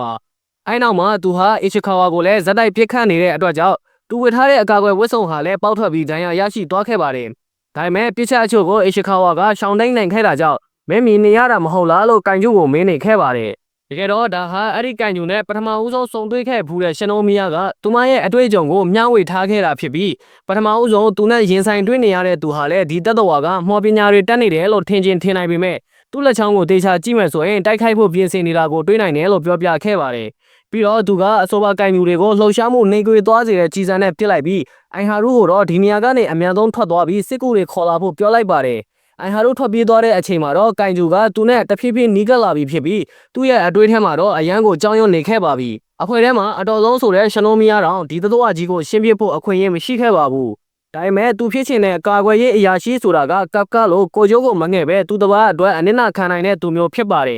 ်အရင်တော့ကကပ်ကာကသူ့ကိုကယ်ခဲ့တယ်လို့မျိုးသူကလည်းအခြားသူတွေအပေါ်မှာအနစ်နာခံနိုင်ရမယ်လို့ဆုံးဖြတ်ခဲ့တာပါဒါကြောင့်သူဟာထွက်ပြေးလွတ်မြောက်သွားတာထက်စာရင်အခြားသူတွေလွတ်မြောက်သွားဖို့အချိန်ဆွဲပေးထားနိုင်မှာဖြစ်ပါတယ်အိုင်ဟာတို့ကလည်းအဲ့ဒီနေရာကနေထွက်ပြေးလာရင်လည်းဒဏ်ရာကနာကျင်လွန်တာကြောင့်လဲကျသွားပါတယ်ဒါပေမဲ့သူ့ရဲ့အတွေ့အထဲမှာဟိုရှိနာပြောမှုတဲ့လူနည်းစုကပဲအခက်ခဲတွေကိုရှောင်လွှားနိုင်မယ်ဆိုတဲ့စကားကိုပြန်လဲကြားအောင်လာခဲ့ပြီးလူတိုင်းမှာအဲ့လိုကြော်လွှားနိုင်မှုအခွင့်အရေးတွေရှိတယ်ဆိုတာကိုလည်းသဘောပေါက်လာခဲ့ပါတယ်အိုင်ဟာတို့ရဲ့စိတ်ထဲမှာဘာမဟုတ်တဲ့ကောင်လေးဖြစ်တဲ့အီရှီခါဝါရဲ့ကာကွယ်ပေးမှုကိုခံရပြီးသူ့ကိုယ်သူလည်းအသုံးမကျသလိုခံစားနေရတာကြောင့်ဒီထက်ပိုပြီးစူးစမ်းမှဖြစ်မယ်ဆိုတာကိုသဘောပေါက်သွားခဲ့ပါတယ်တစ်ဖက်မှာဆိုရင်တော့အီရှီခါဝါဟာကန်ဂျူနဲ့အပြင်းထန်ကိုရင်ဆိုင်တိုက်ခိုက်နေရပြီးကန်ဂျူကလက်တွေအများကြီးထွက်လာကတိုက်ခိုက်ခဲ့တာကြောင့်သူလည်းလွှင့်ထွက်သွားခဲ့ကအနောက်ကအိုင်ဟာရုကဝင်ကယ်ခဲ့ပါတယ်ဒီလိုကအိုင်ဟာရုကိုဘလို့ဖြစ်လို့ပြန်ရောက်လာတာလဲလို့မေးလိုက်တော့အိုင်ဟာရုကသူ့စိတ်ထဲမှာမနာလိုဖြစ်နေတဲ့သူကရီနိုကိုမဟုတ်ပဲအဲ့နေ့ခရဲကစလို့ဘာတစ်ခုမှမပြောင်းလဲနိုင်တဲ့သူ့ကိုသူပဲလို့ပြောလိုက်ပါတယ်ကိုသက်ဘေးကနေအောင်လှုပ်ဖို့အတွက်သူများအကူအညီကိုအမြဲတမ်းဂျူနေရတဲ့သူ့ကိုသူအယံမုန်းတိနေခဲ့တာပါဒါဆိုရင်မင်းအကူအညီမတောင်းခဲ့ဘူးလားလို့မေးလိုက်တော့အိုင်ဟာရုကသူသာပြန်မလာရင်အခုချိန်မှာအီရှီခါဝါတယောက်တင်နေလောက်ပြီလို့ပြောလိုက်ပါတယ်ဒီစကားကိုကန်ယူကြားတော့တဲ့အခါမှာတော့ဒါဆိုရင်မင်းကသူ့ကိုဒီနေရာကနေထွက်ပြေးနိုင်အောင်လုပ်ပေးနေတာပေါ့လို့ပြောလိုက်ပါတယ်ဘသူမှဒီနေရာကနေသူ့ရဲ့ခွင့်ပြုချက်မပါဘဲမထွက်သွားနိုင်ဘူးလို့ဆက်ပြောလိုက်တဲ့အခါမှာတော့သူတို့ဟာဆက်လက်ရှင်သန်နိုင်ဖို့အတွက်ကန်ယူနဲ့တိုက်ခိုက်ရမယ်ဆိုတာကိုကောင်းကောင်းကြီးသဘောပေါက်သွားခဲ့ပါပြီအဲဒါကြောင့်ပဲသူတို့နှစ်ယောက်ဟာပူးပေါင်းပြီးတတ်တော်ဆိုကြီးကိုအနိုင်ယူဖို့ဆုံးဖြတ်လိုက်ပါပြီအိုင်ဟာရုကဒဏ်ရာရထားတာမို့အရှိကနေဝင်ပြီးတော့မတိုက်ခိုက်နိုင်ပေမဲ့အရှိခါဝါကိုအနောက်ဘက်ကနေကိုပေးမယ်လို့ပြောလိုက်ပါတယ်သူလည်းချက်ချင်းကိုလက်ခံလိုက်ပါတယ်အရှိခါဝါရဲ့လှော်ရှားမှုကိုနှိမ့်ကွေးစေတဲ့ကြီးစံတွေကသူ့ကိုတိုက်ခိုက်ရမှာအဟန္တာဖြစ်စေတယ်ဆိုပြီးကန်ဂျူကသူ့ကိုအရင်ရှင်းပြဖို့ဆုံးဖြတ်လိုက်ပါတယ်အရှိခါဝါကတိုက်ခိုက်မှုစွမ်းရည်အမြင့်ဆုံးအဆင့်ကိုအသုံးပြုလိုက်ပြီးသူ့ကိုဒီတစ်ခါလေးပဲခေါင်းဆောင်ဖြစ်သူအရှိုရီနဲ့ရှနိုမီယာတို့ထက်တာလုံးနဲ့စွမ်းရည်ကိုပေးသနာပါလို့ဘုရားသခင်စီမှာတောင်းဆိုလိုက်ပါတယ်ပြီးရတဲ့တပြိုင်နက်သူကအစွမ်းကုန်ပြစ်ထည့်လိုက်ပေမဲ့ကန်ဂျူကအချီခါဝါရဲ့ပြစ်ချက်တွေကိုအလောင်းကောင်းတွေကိုတုံးကကာကွယ်လိုက်တာကိုတွေ့ရပါတယ်။အဲဒီနောက်မှာဆိုရင်တော့ကန်ဂျူဟာအလောင်းကောင်းတွေထဲကနေထွက်လာခဲ့ပြီးအချီခါဝါကိုအဆက်မပြတ်ပစ်ခတ်ခဲ့ပါတယ်။တစ်ဖက်မှာယိုဂျီတွေနဲ့ရင်ဆိုင်တိုက်ခိုက်နေရတဲ့ဟိုရှိနာကတော့အချီခါဝါနဲ့ဖရူဟာရှီတို့နဲ့အဆက်အသွယ်ပြတ်နေတာကြောင့်သတင်းရရှိပြီးတဲ့နောက်မှာကပ်ဖကာလည်းဒီသတင်းကိုကြားလိုက်ရတဲ့အချိန်မှာသူ့ရဲ့အဖွဲ့သားတွေအတွက်အရန်ကိုစိတ်ပူသွားခဲ့ရပါတယ်။ရှနိုမီကလည်းသူ့စီရောက်လာခဲ့ပြီးသူမနဲ့ရင်ဆိုင်တိုက်ခိုက်ခဲ့ဘူးတဲ့ကန်ဂျူဟာနောက်တစ်ခါဒီကိုပြန်ရောက်လာပြီးဖြစ်ကြောင်းပြောပြနေခဲ့ပါတယ်ဒီလိုအချက်ပေါင်းများစွာပြစ်ခတ်ခံလိုက်ရတဲ့အချိန်မှာတော့အီရှီခါဝါဟာသူ့ရဲ့ခန္ဓာကိုယ်တစ်ခုလုံးလောင်ကျွမ်းသွားသလိုခံစားနေရပြီးမြေပြင်ပေါ်ကိုလဲကျသွားပါတယ်သွေးတွေကခန္ဓာကိုယ်တစ်ခုလုံးအနက်မြင်မကောင်းအောင်ထွက်နေပေမဲ့အခုချိန်ထိအသက်ရှင်နေသေးတာကြောင့်ဝစ်စုံရဲ့အကူအညီနဲ့သွေးတိမ်အောင်လုပ်ရမယ်လို့အရင်ဆုံးတွေးလိုက်ပါတယ်အခုချိန်ထိအရှုံးမပေးသေးတဲ့အီရှီခါဝါကိုကန်ဂျူကအမြင်ကပ်လာပြီးတပ်ပြစ်မှပဲရတော့မယ်လို့ပြောလိုက်ပါတယ်ကန်ဂျူဟာအီရှီခါဝါကိုမတိမချင်းပြစ်ဒဏ်နေတာဖြစ်ပြီးတော့အီရှီခါဝါခမရလည်းမချီမဆန်ခံစားနေရပါတယ်ဒီလိုတယောက်သူ့မျက်စိရှိမှဒီလိုဖြစ်နေတာတွေးနေပေမဲ့လည်းဖရူဟာရှီကဘာမှမတတ်နိုင်ခဲ့ပါဘူးကန်ဂျူဟာဖရူဟာရှီကိုလည်းထပ်မံပြစ်ခတ်ဖို့ကြိုးစားနေတဲ့အချိန်မှာပဲတေတဲ့ကောင်ကမဲမဲဆိုတဲ့အတန်နဲ့အတူကပ်ကာဟာကန်ဂျူနံပါတ်8ပုံစံနဲ့မကောင်းဆိုးဝါးကြီးရဲ့နောက်မှာရောက်လာခဲ့ပါတယ်ကပ်ကာဟာအဆိုပါကန်ဂျူရဲ့မျက်နှာတက်တဲ့ကိုသူ့ရဲ့လက်သီးနဲ့ထိုးခဲ့ပြီးမကောင်းဆိုးဝါးကြီးရဲ့အနောက်ကိုလွှင့်ထွက်သွားခဲ့ပါတယ်အဲ့နောက်မှာသူဟာသွေးတွေနဲ့လဲကျနေတဲ့အီရှီခါဝါနားကိုတွားလိုက်ပြီးနောက်ကျသွားတဲ့အတွက်တောင်းပန်ပါတယ်လို့ပြောလိုက်ပါတယ်အီရှီခါဝါဟာကပ်ကာကိုအားနာနေခဲ့ပြီးသူ့အတွက်နဲ့ပုံစံပြောင်းရတယ်လို့ဆိုကသူ့ကိုယ်သူအပြစ်တင်နေခဲ့တာကိုတွေ့ရပါတယ်ကပ်ကာကအီရှီခါဝါကိုပွေ့ချီကလုံခြုံတဲ့နေရာတစ်ခုမှာထားပေးခဲ့ပြီးတော့သူကတော့ကန်ဂျူနဲ့ဆက်လက်တိုက်ခိုက်ရအောင်မှာဖြစ်ပါတယ်ကန်ဂျူကကပ်ကာကိုမင်းရဲ့ခန္ဓာကိုယ်ကိုထပ်မံအသုံးချလို့ရအောင်ယူသွားခြင်းနဲ့စားလိုက်ကသူတို့နှစ်ယောက်အပြင်းထန်တိုက်ခိုက်ကြပါတယ်သူပြစ်လိုက်တဲ့ကြီးစံကကပ်ကာကိုထိခိုက်နိုင်တာကိုတွေးလိုက်ရပြီးကပ်ကာလည်းဒဏ်ရာရသွားခဲ့ပါတယ်။အဲဒီနောက်ကန်ဂျူဟာကြီးစံတွေအမြောက်အများနဲ့သူ့ကိုပြစ်ခတ်ခဲ့ပေမဲ့ကပ်ကာရဲ့အော်တန်ကိုမဖောက်ထွင်းနိုင်ခဲ့ပါဘူး။နောက်ဆုံးမှာတော့ကပ်ကာဟာအဆိုပါကန်ဂျူကြီးအနားကိုရောက်သွားပြီးတော့သူ့ကိုပပယ်နဲ့ထိုးပါတော့တယ်။ကန်ဂျူဟာကပ်ကာရဲ့တိုက်ခိုက်မှုတွေကိုဘလုံးမခံနိုင်တော့ပဲသူရရှိနေတဲ့ဒဏ်ရာတွေကသူပြန်လဲကူစားနိုင်တာထက်အများကြီးကျော်လွန်နေတာကိုတွေ့ရပါတယ်။ကပ်ကာကကန်ဂျူရဲ့အန်ယူတွေတီရှိတဲ့နေရာကိုရှာဖွေပြီးတော့အားပြင်းတဲ့လက်သီးတစ်ချက်ထဲနဲ့ထိုးထည့်လိုက်ပါတယ်။ဒါကြောင့်အဲ့ဒီကန်ဂျူကြီးရဲ့ခန္ဓာကိုယ်ဟာပောက်ကွဲထွက်သွားတာကိုတွေ့ရပါတယ်။အဲ့နောက်မှာတော့ကပ်ကာဟာကန်ဂျူရဲ့အန်ယူတွေကိုဖျက်ဆီးဖို့လုပ်နေတဲ့အချိန်မှာပဲကာကွယ်ရေးတပ်ဖွဲ့ဝင်တွေရောက်လာကသူ့ကိုတနက်နဲ့ချိန်ထားလိုက်ပါတယ်။သူမထွက်သွားခင်အချိန်တုန်းကသူဟာအဆော့တဲ့ပြတ်တောင်းနေတဲ့ရီနိုနဲ့အိုင်ဟာတို့ကိုတွားရှာမယ်ဆိုတဲ့အကြောင်းစနိုမီယာကိုပြောပြခဲ့ပါတယ်။ ကပ်ကာဟာကန်ဂျူကိုအာယုံခံလို့ရနေတာမို့ဘာမှရှိသလဲဆိုတာကိုသိရဲလို့ပြောပြီးချက်ချင်းပဲကန်ဂျူပုံစံကိုပြောင်းလိုက်ပါတယ်ဒဏ်ရာရနေတဲ့ကန်ဂျူဟာကာကွယ်ရေးတပ်ဖွဲ့ဝင်တွေကိုတိုက်ခိုက်ပင်မဲ့ကပ်ကာကအချိန်မီတားဆီးပေးလိုက်နိုင်ပါတယ်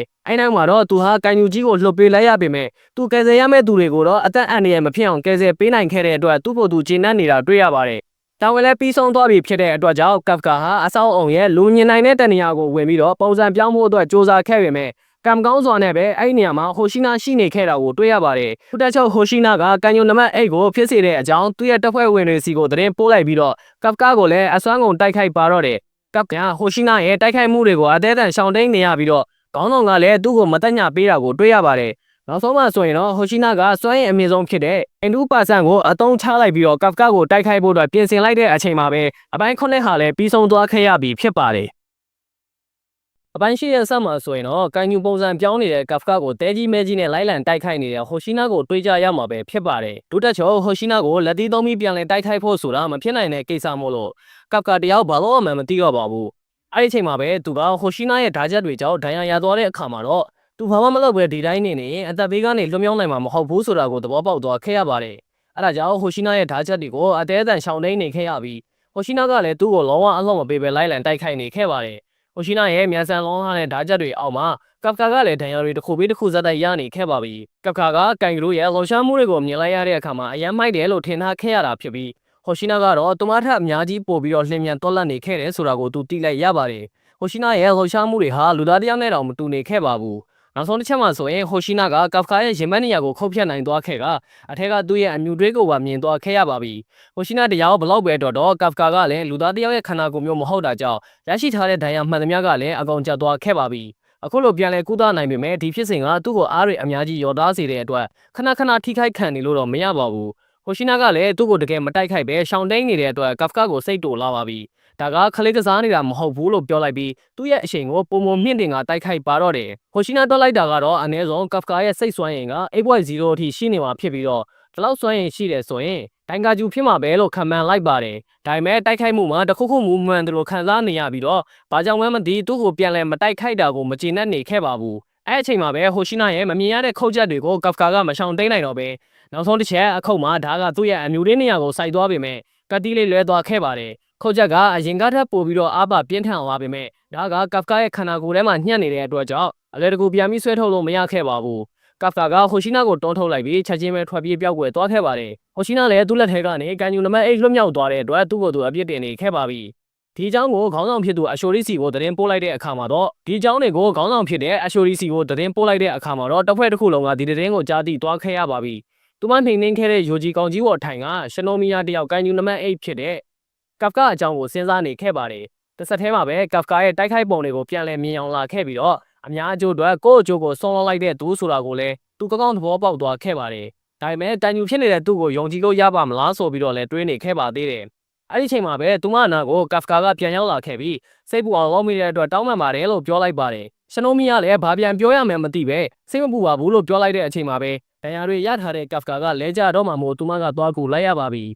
။အဲ့နောက်မှာသူကရှနိုမီယာကိုမင်းကိုထိခိုက်အောင်လုပ်တဲ့သူကိုအခုချိန်ထိလက်စားပြမချေပေးရသေးတဲ့အတွက်တောင်းပန်ပါတယ်လို့ပြောလိုက်ပါတယ်။ပြီးတာနဲ့ကပ်ကာကအလင်စလိုနဲ့ထွက်သွားဖို့လုပ်နေတဲ့အချိန်မှာသူမကဒီခန္ဓာကိုယ်ကြီးနဲ့ဘယ်ကိုသွားမလို့လဲလို့မေးလိုက်တော့အရှိခါဝါနဲ့ဖရူဟာရှီတို့ဒဏ်ရာအပြင်းထန်ရထားတာမို့သူတို့စီသွားကြည့်ရမယ်လို့ပြောလိုက်ပါတယ်။ဒါပေမဲ့ကာကွယ်ရေးအဖွဲ့ကနေပြီးတော့အစင်းမြင့်မိပညာတွေအသုံးပြုပြီးသူတို့နှစ်ယောက်ကိုပြန်လဲတက်တာလာအောင်ကုသပေးနေတယ်ဆိုတဲ့အကြောင်းပြောပြလိုက်တဲ့အချိန်မှာတော့ကပ်ကာနဲ့လေးစိတ်အေးသွားရပါတယ်။သူတို့ကိုစိတ်ပူနေမဲ့အစားကာကွယ်ရေးတပ်ဖွဲ့ဝင်တွေတလောက်များတဲ့နေရာမှာအသွင်ပြောင်းပြီးဒူးကောင်ဆောင်ဟိုရှိနာနဲ့လည်းထိတ်တိုက်တွေ့သွားတဲ့အတွက်သူ့ကိုယ်သူပဲအရင်ဆုံးစိတ်ပူတင်ကြောင်းရှနိုမီယာကပြောနေခဲ့ပါတယ်။သူမစိတ်ပူနေတာကကာကွယ်ရေးတပ်ဖွဲ့ကနေပြီးတော့ကပ်ကာနဲ့ပတ်သက်ပြီးတဲလွန်စာတစ်ခုရသွားမှာကိုပဲဖြစ်ပါတယ်။နောက်တစ်ခါမှဒူကောင်းဆောင်ဟိုရှိနာကငြင်းလေးထိုင်နေရင်သူခုနတုန်းကရင်ဆိုင်ခဲ့ရတဲ့ကန်ဂျူနံပါတ်8အကြောင်းကိုအသေးချာလေးစဉ်းစားနေခဲ့ပါတယ်။သူ့ရဲ့ဒီလိုစိတ်ပြက်လက်ပြက်ဖြစ်နေတဲ့ပုံစံဟာအတော်ကိုမြင်ရခဲတာမို့လို့နောက်ကနေရောက်လာတဲ့ခေါင်းဆောင်အရှိုရီကပြောလိုက်ပါတယ်။ဒီလိုရှက်စရာကောင်းတဲ့ပုံစံကိုဓာတ်ပုံလေးရိုက်ယူထားအောင်မလို့ပြောလိုက်တဲ့အချိန်မှာတော့ဟိုရှိနာကမလုပ်ပါနဲ့လို့អော်လိုက်ပါတယ်။ဆက်လက်ပြီးသူမကကန်ယူနံပါတ်8ကတန်မာရဲ့လားလို့မေးလိုက်တော့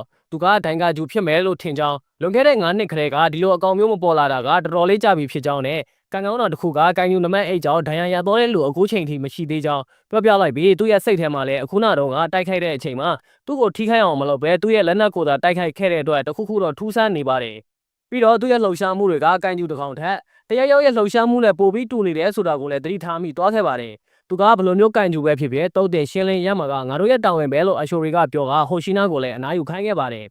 အဲ့ဒီအချိန်မှာအီရှီခါဝါနဲ့ဖရူဟာရှီတို့ကိုတိုက်ခိုက်သွားခဲ့တဲ့ကန်ကျူဟာဆောင်းဝဲဧရိယာအတွင်းမှာပေါ်လာခဲ့မှုတဲ့ကန်ကျူဖြစ်လိမ့်မယ်လို့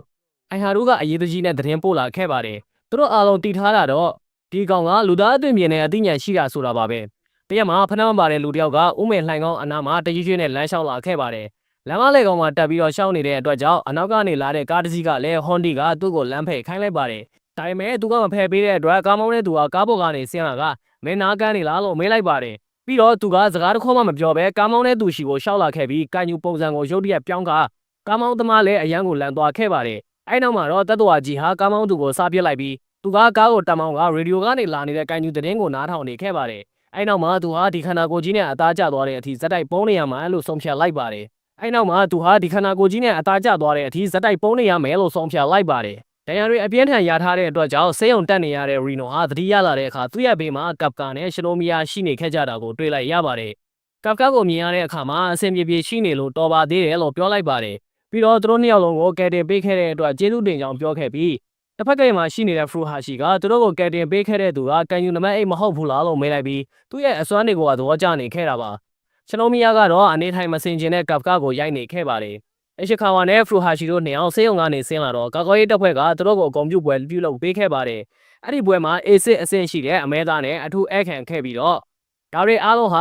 ဟာရူချီရဲ့ကြီးမားတဲ့ဂုဏ်ချိန်ဝါကြောင့်အခုလိုမျိုးအထူး special တဲခင်းအခန့်ပေးခဲ့တာဖြစ်ပါတယ်။ဒါပေမဲ့ကပ်ကာကတော့အဲ့လူကဘယ်နေရာကနေလာတဲ့သူမှမသိတာကြောင့်စနိုမီယာကရှင်းပြနေခဲ့ပါတယ်။ဟာရူချီကဒီနိုင်ငံမှာကန်ကျူတွေကိုတိုက်ခိုက်ဖို့လက်နက်ထုတ်လုပ်တဲ့ကုမ္ပဏီတွေကအကြီးဆုံးဖြစ်တဲ့အိုင်ဇူမိုနီးပညာကုမ္ပဏီရဲ့အမွေဆက်ခံသူဖြစ်ပါတယ်။ဒီပွဲမှာတပ်ဖွဲ့ဝင်တွေအကောလုံးကပျော်ရွှင်စွာနဲ့စားတောက်ခဲ့ကြရတာကိုတွေ့ရပြီးအပြင်ဘက်မှာတော့စဖိုမှုဟာဟာရိုချီနဲ့မတွေ့ရတာကြာလို့စကားတွေပြောနေခဲ့ပြီးသူကအဖေဖြစ်သူနဲ့တိတ်ပြီးတော့အဆင်ပြေလှဘူးဆိုတာကိုလည်းတွေ့ရပါတယ်။ပွဲမှာဆိုရင်တော့ဒုကောင်ဆောင်ဖြစ်သူဟိုရှိနာကအရေးတကြီးကြော်ညာစရာရှိတယ်လို့ပြောလိုက်ပါတယ်။ကပ်ကာဟာမရှင်အတွင်းမှာအသက်ပေါင်းများစွာကိုကယ်တင်ပေးတဲ့စွမ်းရည်ကိုအထက်ကအတိမတ်ပြုတဲ့အတွက်တကယ်အရာရှိတစ်ယောက်ဖြစ်သွားပြီလို့ပြောလိုက်တဲ့အခါမှာကပ်ကာကသူ့နာကိုယ်တော်သူမယုံနိုင်အောင်ဖြစ်သွားခဲ့ရပါတယ်။တပ်ဖွဲ့ဝင်တွေအားလုံးကလည်းသူ့ကိုဝိုင်းဝန်းဂုဏ်ပြုပေးနေတာကိုတွေ့ရပါတယ်။နောက်တစ်နေ့မှာရှလိုမီယာကသူ့ကိုတစိမ့်ကိုယ်တိုင်တက်ပေးလိုက်ပြီးကပ်ကာဟာဒီနေ့ကစလို့အရာရှိငယ်မဟုတ်တော့ပဲတရားဝင်အရာရှိတစ်ယောက်ဖြစ်သွားပြီဆိုတဲ့အကြောင်းပြောပြလိုက်ပါတယ်ပြီးတော့သူကကြောက်လန့်ကနှုတ်ဆက်ပြီးထွက်သွားဖို့ပြင်ဆင်နေတော့မှပဲရှလိုမီယာကသူမဘေးနားမှာနေပြီးတိုက်ခိုက်ဖို့ဆိုတာအခုချိန်ထိအဝေးကြီးလိုသေးတယ်လို့ပြောလိုက်ပါတယ်သူမဟာကန်ယိုနံပါတ်8နဲ့နံပါတ်9အကြောင်းအစည်းအဝေးလုပ်ဖို့ရှိတာကြောင့်လိုအပ်တဲ့ဆောင်ရွက်စာတမ်းတွေကိုဒုကောင်ဆောင်ဟိုရှိနာစီကိုပြောဖို့ပေးလိုက်ပါတယ်ဒါအပြင်သူ့ကိုဒီလိုမျိုးအရာရှိတယောက်ဖြစ်လာအောင်အပြေအဝထောက်ခံမှုပေးခဲ့တဲ့သူကတော့ဟိုရှိနာဖြစ်ပြီးကပ်ကာရဲ့နောက်ဆုံးတိုက်ပွဲမှာပြသခဲ့တဲ့စွမ်းဆောင်ရည်ကြောင့်ဆိုရင်လည်းမမှားပါဘူးနောက်တစ်နေ့ညမှာစာကြည့်ခန်းထဲမှာညနေတဲ့အချိန်ထိကပ်ကာဟာလက်ထောက်ခေါင်းဆောင်စီကနေစုံမတန်တွေကိုနားမထောင်ကျင်တော့ဘူးလို့ဆိုကအခန်းထဲကနေအနားယူဖို့အတွက်ထွက်လာခဲ့ပါတယ်အဲ့အချိန်မှာစာကြည့်လို့ဘေးမှာရှိနေတဲ့အခန်းစီကနေမီးအောင်တစ်ခုကိုတွေ့လိုက်ရတဲ့အတွက်ဘသူများလဲဆိုကသွားရောက်စူးစမ်းလိုက်ပါတယ်ဒါကလေ့ကျင့်ရန်ခန်းထဲမှာဖြစ်ပြီးဒီလောက်ညနေနေပြီကိုဘသူကများအခုချိန်ထိလေ့ကျင့်နေတာလဲလို့တွေးမိပါတယ်လေ့ကျင့်ရခန်းထဲမှာစိတ်ကူးရင်ပုံဖော်မှုနဲ့အတူလေ့ကျင့်နေတဲ့သူကတော့ဒူကောင်းဆောင်ဟိုရှိနာပါပဲကပ်ကာကဟိုရှိနာလေ့ကျင့်နေတဲ့ပုံစံကိုကြည့်ပြီးတော့အံ့အားသင့်နေခဲ့ပါတယ်ဟိုရှိနာကကန်ယူနံပါတ်8ကိုအလှော်ပေးလိုက်ရတဲ့အတွက်အခုချိန်ထိကျင်းတဲ့ပုံမပေါ်သေးပါဘူးကပ်ကာရောက်နေမှသိလိုက်ရတဲ့အခါမှာတော့သူဟာကန်ယူနံပါတ်8ကိုပြန်လည်ရင်ဆိုင်မှုလေ့ကျင့်နေတဲ့အကြောင်းပြောပြလိုက်တော့ကပ်ကာအရန်လန့်သွားခဲ့ပါတယ်စကားပြောဆိုပြီးထွက်သွားတဲ့ဟိုရှိနာရဲ့နောက်ကျောပုံစံကိုကြည့်ကအရန်လန့်သွားတာပဲလို့သူကတွေးနေခဲ့လိုက်ပါတယ်ဒါကြောင့်သူကလည်းတိုက်ပွဲမှာအထောက်အကူဖြစ်အောင်ကြိုးစားပါမယ်လို့ကတိပေးလိုက်ပါတယ်တကောင်းရအချိန်မှာကောင်းကင်ဘော်ကနေကန်ကျူငှက်အုပ်ကြီးဟာကာကွယ်ရေးစခန်းဌာနချုပ်ရှိရာကိုပြန်တန်းလာခဲ့ပြီဖြစ်ပြီးဒီနေရာမှာပဲအပိုင်းရှိဟာလည်းပြီးဆုံးသွားခဲ့ပြီဖြစ်ပါတယ်အပိုင်းကိုရဲ့အစမှာတော့ဒူလက်ထောက်ဖြစ်သူကကန်ကျူအိတ်နဲ့နိုင်အကြောင်းကိုတွေးနေခဲ့ပါတယ်သူတို့တွေစီမှာသူ့သားနဲ့ရနေပြီးပြောင်းလဲနိုင်စွမ်းကိုပါအံ့ဩနေခဲ့ပါတယ်နောက်တစ်ခါမှာတော့ကာတယောက်ဒူလက်ထောက်ရဲ့100ခိုင်တော့လာအားကိုးလို့ရမှာပါဆိုတဲ့စကားကိုပြန်တွေးပြီးဒီထက်မကစူးစမ်းရမယ်ဆိုပြီးအိတ်ဖို့ဆုံးဖြတ်ကပြန်လှည့်လာတော့မှကောင်းကင်ကအရာတွေကျလာခဲ့တာကိုမြင်တွေ့လိုက်ရပါတယ်။နောက်တစ်ခါမှတော့ကောင်းကင်ကကျလာတဲ့အရာတွေကြောင့်ဒူလက်ထောက်ကထိန်းချုပ်ခန်းကိုဘာတွေ့လဲလို့မေးလိုက်ချိန်မှာကန်ကျူတွေအများကြီးဆိုတာကိုသိလိုက်ရပါတယ်။အဲ့နောက်မှာတော့တပ်ဖွဲ့ဝင်တွေအားလုံးကိုတိုက်ခိုက်ဖို့အတွက်ညွှန်ကြားလိုက်ပြီးလေ့ကျင့်ရင်ခွင်နဲ့မြှောက်ခေါ်ဖို့ပြောကြားလိုက်ပါတယ်။ကာကတော့ခန္ဓာကြီးပျက်စီးနေတာတွေ့ပြီးအံ့ဩနေချိန်ငကားအမျိုးအစားကန်ကျူတွေကိုတွေ့လိုက်ရပါတယ်။အဲ့နောက်မှာတော့ဒူကောင်းဆောင်ကိုပုံမှန်ဆိုငကားကန်ကျူတွေကတင်းခွဲနေတတ်တာမျိုးဖြစ်ပြီးအခုတစ်ခါမှာတော့အုပ်စုလိုက်ဖြစ်နေတယ်လို့ဆိုလိုက်ချိန်မှာဒူကောင်းဆောင်ကတော့ထိန်းချုပ်ထားနိုင်တဲ့စွမ်းအားကြီးအရာတစ်ခုကိုရှိနေနိုင်တယ်လို့ဆိုကဖုံးချလိုက်ပါတယ် အဲ့ဒီနောက်မှာတော့စွမ်းအားကြီးကန်ကျူတကောင်ပေါ်လာပြီးမင်းကအတန်မာဆုံးလားလို့မေးလိုက်ပါတယ်စကားပြောနိုင်တဲ့ခံကျူကြောင့်ဒူကောင်းဆောင်လည်းအံ့ဩနေခဲ့ပါတယ်ထိချုပ်ခန်းကတော့ 8.3 အဆင့်ရှိခံကျူလို့ပြောလိုက်ချိန်မှာဒူကောင်းဆောင်ဟာတပ်ဖွဲ့တွေကိုညွှန်ကြားနေတော့မှခံကျူကတိုက်ခိုက်လိုက်ပါတယ်ရှောင်းနာလွတ်သွားတဲ့ခေါင်းဆောင်ကိုလက်သီးသုံးပစ်ကျွေးလိုက်ပါတယ်မင်းတို့စပြီးမျိုးဖြုတ်တော့မယ်လို့ဆိုကကြေလောင်စွာအော်ဟစ်နေခဲ့ပါတယ်အဲ့ဒီအချိန်မှာပဲကန်ကျူကပြန်လဲတိုက်ခိုက်လိုက်ပါတယ်ဒူကောင်းဆောင်လည်းအမြန်ရှောင်တိန်လိုက်ပြီးထိလိုက်ရင်တော့မာလကီရနိုင်တယ်လို့ဆိုလိုက်ပြန်ပါတယ်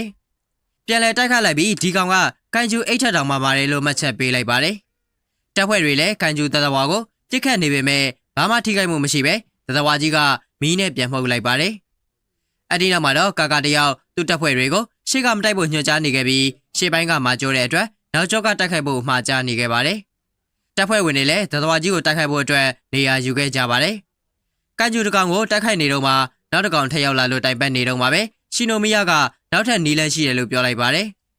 အဲ့ဒီနောက်မှာတော့သူကကန်ကျူရှိရာကိုခုံဝင်သွားပြီးရှေ့ကနေပဲဗမာလူကြီးခုတ်ချလိုက်ပါတယ်နောက်တစ်ခါမှာတော့လက်နက်ထိန်သိမ်းရေးအခန်းမှာရှီနိုမီယာအတွက်တီးတဲ့လက်နက်ကိုမီနာနဲ့ဒူကောင်းဆောင်တို့ကပေးဖို့အတွက်ပြောနေခဲ့ပါတယ်သူမကဒီစခန်းမှာတတိယမြောက်အင်အားကြီးသူဖြစ်တဲ့အတွက်အဓိကလက်နက်ကိုပေးဖို့ဆုံးဖြတ်လိုက်တာဖြစ်ပါတယ်လက်ရှိအချိန်မှာတော့သူမကိုတိုက်ခိုက်လာတဲ့ကန်ကျူတကောင်ကိုမိုးပေါ်ကိုခုန်တက်ကအင်အားပြင်းနဲ့ပိုင်းခြားလိုက်ပြန်ပါတယ်အီရှူဂါဝါတို့လည်းရှီနိုမီယာကိုကြည့်ပြီးမင်းသက်နေခဲ့ပါတယ်နောက်တစ်ခါမှာတော့ဒူကောင်းဆောင်ကကန်ကျူကောင်းဆောင်နဲ့တိုက်ခိုက်နေခဲ့ပါတယ်အဲ့ဒီနောက်မှာတော့ဂေတကားစီမြားခေါ်နေတော့မှတကားတွေကိုဖျက်ဆီးတာခံလိုက်ရပါတယ်ကန်ကျူကြီးကဒူကောင်းဆောင်ကိုမင်းကိုစားဖို့မစောင့်နိုင်တော့ဘူးဆိုကတိုက်ခိုက်လိုက်တာကြောင့်ဒူကောင်းဆောင်လင်းထွက်သွားကကန်ကျူကြီးလည်းလက်တစ်ဖက်ပြတ်သွားပါတော့တယ်နောက်တစ်ခါမှာတော့ကာကာတယောက်ပြေးရင်မရောက်နိုင်တာကြောင့်ကန်ကျူအစွမ်းတက်သုံးကပြေးသွားလိုက်ပြီးတပ်ဖွဲ့ဝင်တယောက်ကိုကယ်လိုက်ပါတယ်ကာကာရဲ့လုံနိုင်စွမ်းကိုကြည့်ပြီးအံ့ဩနေခဲ့ကငနေသားကငါကအရာရှိပဲလို့ဆိုကဖင်ကောင်းစတာနေတော့ကန်ကျူတကောင်တိုက်ခိုက်တော့မဲ့အချိန်မှာရှီနိုမီယာရောက်လာကတားဆီးလိုက်ပါတယ်အဲ့နောက်မှာတော့အီရှူဂါဘာကကာတာကိုအရာရှိဖြစ်နေပြီဖြစ်တဲ့အတွက်ဘာမှမထပ်မလုပ်ပါနဲ့လို့ပြောလိုက်ပါတယ်အဒီနောက်မှာတော့ကန်ကျူတွေကိုတိုက်ခိုက်နေခဲ့ပါတယ်အနားယူထားတဲ့တပ်ဖွဲ့ဝင်တွေပြန်လည်ရောက်ရှိလာပြီးအကုံပူးပေါင်းကတိုက်ခိုက်ဖို့ပြင်နေချိန်ဒဏ်ရာရနေတဲ့အဖွဲ့တွေကိုကူညီဖို့ထွက်သွားလိုက်ပါတယ်နောက်တစ်ခါမှာတော့ဒူကောင်းဆောင်ကလူမားပြီးရန်ဆတာပဲလို့ကန်ကျူကိုပြောလိုက်ပြီးထပ်ပြီးတိုက်ခိုက်ပြန်ပါတယ်ခေါင်းဆောင်ကကန်ကျူရဲ့အယိုးဆက်နေရာတွေကိုပဲပိုင်ဖြတ်နေခဲ့ပါတယ်တပိုင်းပြီးတပိုင်းပြတ်ထွက်သွားခဲ့ပေမဲ့ကန်ကျူစီကအသစ်ပြန်လဲထွက်လာတာကြောင့်အံ့ဩနေခဲ့ပါတယ်ကန်ကျူကလည်းသူ့လောက်တန်မာတဲ့သူနဲ့တိုက်ခိုက်နေရတယ်ဆိုကသူ့တပင်ကိုတပင်ချနေတော့ကန်ကျူကောင်ကြီးရဲ့ပင်မအူတိုင်ကိုခုတ်ပြလိုက်ချိန်ပြီးဆုံးသွားပြီထင်ပေမဲ့ကန်ကျူကောင်ကြီးဟာပိုပြီးတော့ကြီးထွားလာခဲ့ပါတယ်အဒီနောက်မှာတော့ဗဇက်တွေကနေအပူရည်တွေမှုတ်ထုတ်နေခဲ့ကဒီကောင်ကြီးရဲ့အဆင့်က 9.0 ဖြစ်ကအပိုင်းလေးလေးဒီမှာပဲပြီးဆုံးသွားခဲ့ပါတယ်ဒါကတော့ခိုင်ကျူနံပါတ်8 season 1ပဲဖြစ်ပြီးတော့နောက်ထပ်အပိုင်းတွေကြည့်ရှုနိုင်ဖို့အတွက်ကျွန်တော်တို့တာတီ channel လေးကို like subscribe နဲ့ comment လေးတွေနဲ့အားပေးခဲ့ကြပါအောင်ဗျာ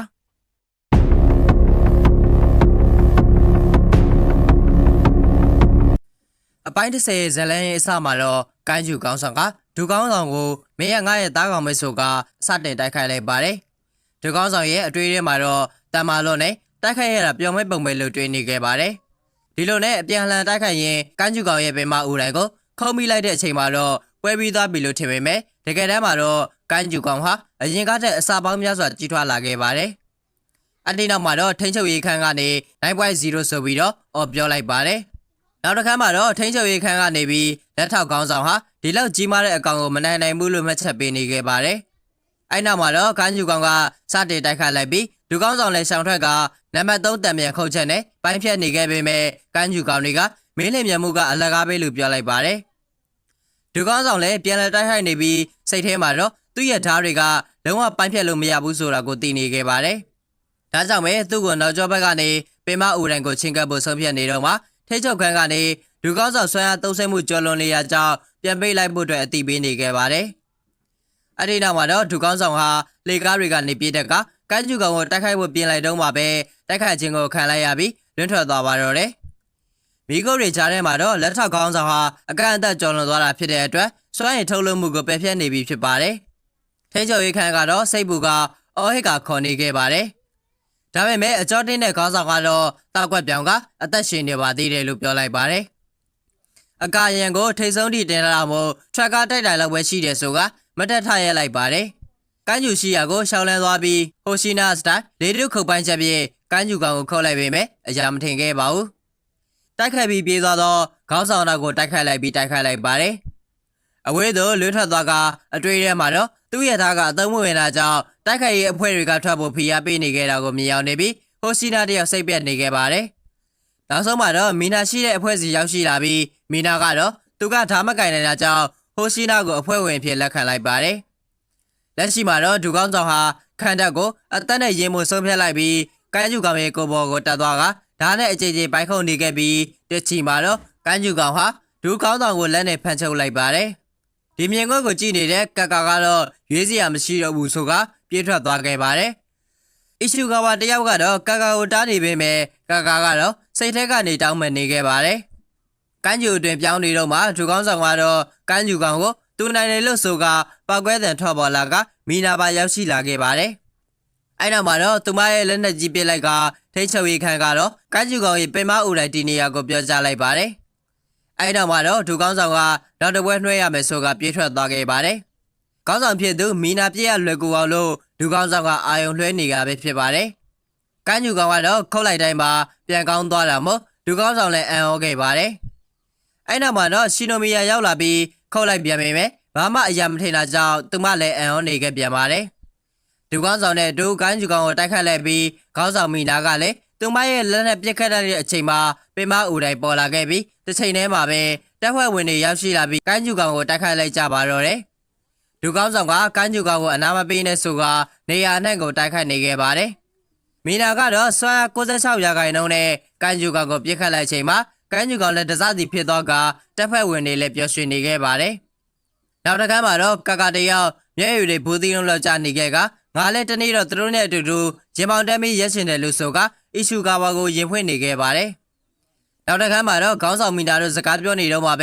အပေါ်မော့ကြည့်လိုက်တဲ့အခါဆွမ်းမြန်မာတဲ့ရိုဂျူဘုံကိုတွေ့လိုက်ရပါတယ်။ဒါကနျူကလ িয়ার ဘုံတစ်ခုနီးပါးရှိတယ်လို့ဆိုလိုက်ပါတယ်။အဲ့နောက်မှာတော့ကိုင်းကျူကောင်ကနေတိုက်ပွဲကတည်ရပဲလို့ဆိုလိုက်ချိန်မှာကာကာတယောက်ထွက်သွားတာကြောင့်ဒူကောင်းဆောင်ကလှမ်းတားလိုက်ပါတယ်။ဒါပေမဲ့ကာကာရဲ့လင်မြတ်မှုကိုကြည့်ကအံ့ဩနေခဲ့ပါတယ်။ကာကာကတော့အဝေးကိုပြေးထွက်သွားပြီးကိုင်းကျူကိုတင်ပြောင်းလိုက်တာကြောင့်အားလုံးလည်းကြောင်သွားတဲ့အချိန်မှာဒူကောင်းဆောင်ဖြစ်သူကကာကာကိုကြည့်ကဒေါသထွက်နေခဲ့ပါတယ်။ကာကာစိတ်ထဲမှာတော့ဒူကောင်းဆောင်ကိုတောင်းပန်လိုက်ပါတယ်။ကာကာရဲ့စိတ်ထဲမှာတော့သူတာကိုလုံးဝဖြစ်မှာမို့လို့ဆိုကအားလုံးကိုတောင်းပန်နေခဲ့ပြီးအီရှူကာဝါကတော့ကာကာကိုဘာလုပ်နေလဲဆိုတာလှမ်းအောင်နေခဲ့ပါတယ်။ကာကာကတော့ရိုဂျူရှီယာစီခုံထွက်သွားပြီးဒီတစ်ခါသူ့လှည့်ပဲဆိုကအဝေးကိုတွန်းဖို့ကခဏအကြာမှာတော့ပောက်ကွဲထွက်သွားပါတော့တယ်။ပောက်ကွဲမှုပြီးသွားချိန်မှာတော့ခေါင်းဆောင်မီနာနဲ့အဖွဲ့ဟာကာကာကိုတနေ့တဲ့ချိန်နာပြီးကိုင်းကျူနံပါတ်8လို့ဆိုကအပိုင်လေးလေးပြီးဆုံးသွားပါတော့တယ်။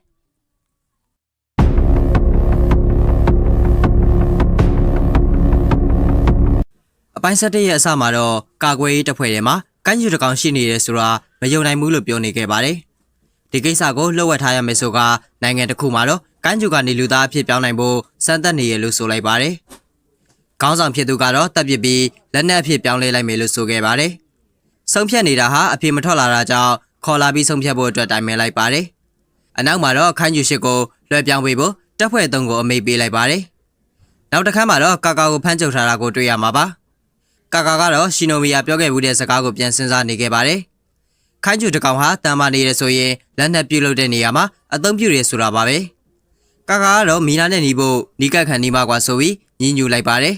။အဲ့နောက်မှာတော့မီနာဝင်လာကကာကာကိုဌာနချုပ်စီရွှေ့ပြောင်းမယ်လို့ပြောလိုက်ပါတယ်။အနောက်မှာတော့ကာကာကိုခေါ်ဆောင်သွားခဲ့ပြီးအတွေ့အထဲမှာတော့ဖြစ်တင်ပါတယ်။ငါကသူတို့ကိုလှုပ်ဝက်ချက်ကြီးထားခဲ့မိတာကိုလို့ပြောလိုက်ပါတယ်။တကားပေါက်စီရောက်လာချိန်မှာတော့ခေါ်ဆောင်မှုအစင်သစ်ဖြစ်ပြီလို့ခေါင်းဆောင်ကိုပြောလိုက်ပါတယ်။အီရှူကာဝါကိုတော့ကာကာတယောက်မျက်နှာချင်းတောင်မဆိုင်ရခဲ့ပါဘူး။စိတ်ထက်ကနေတောင်းပန်ပါတယ်ဆိုတဲ့စကားကိုဆိုလိုက်ပါတယ်။ကာကာတယောက်ရင်ပေါ်တက်ခဏီမှာအီရှူကာဝါတယောက်ပြေးထွက်လာပြီးကာကာကိုပြန်လာတာကိုစောင့်နေမယ်လို့ပြောလိုက်ပါတယ်။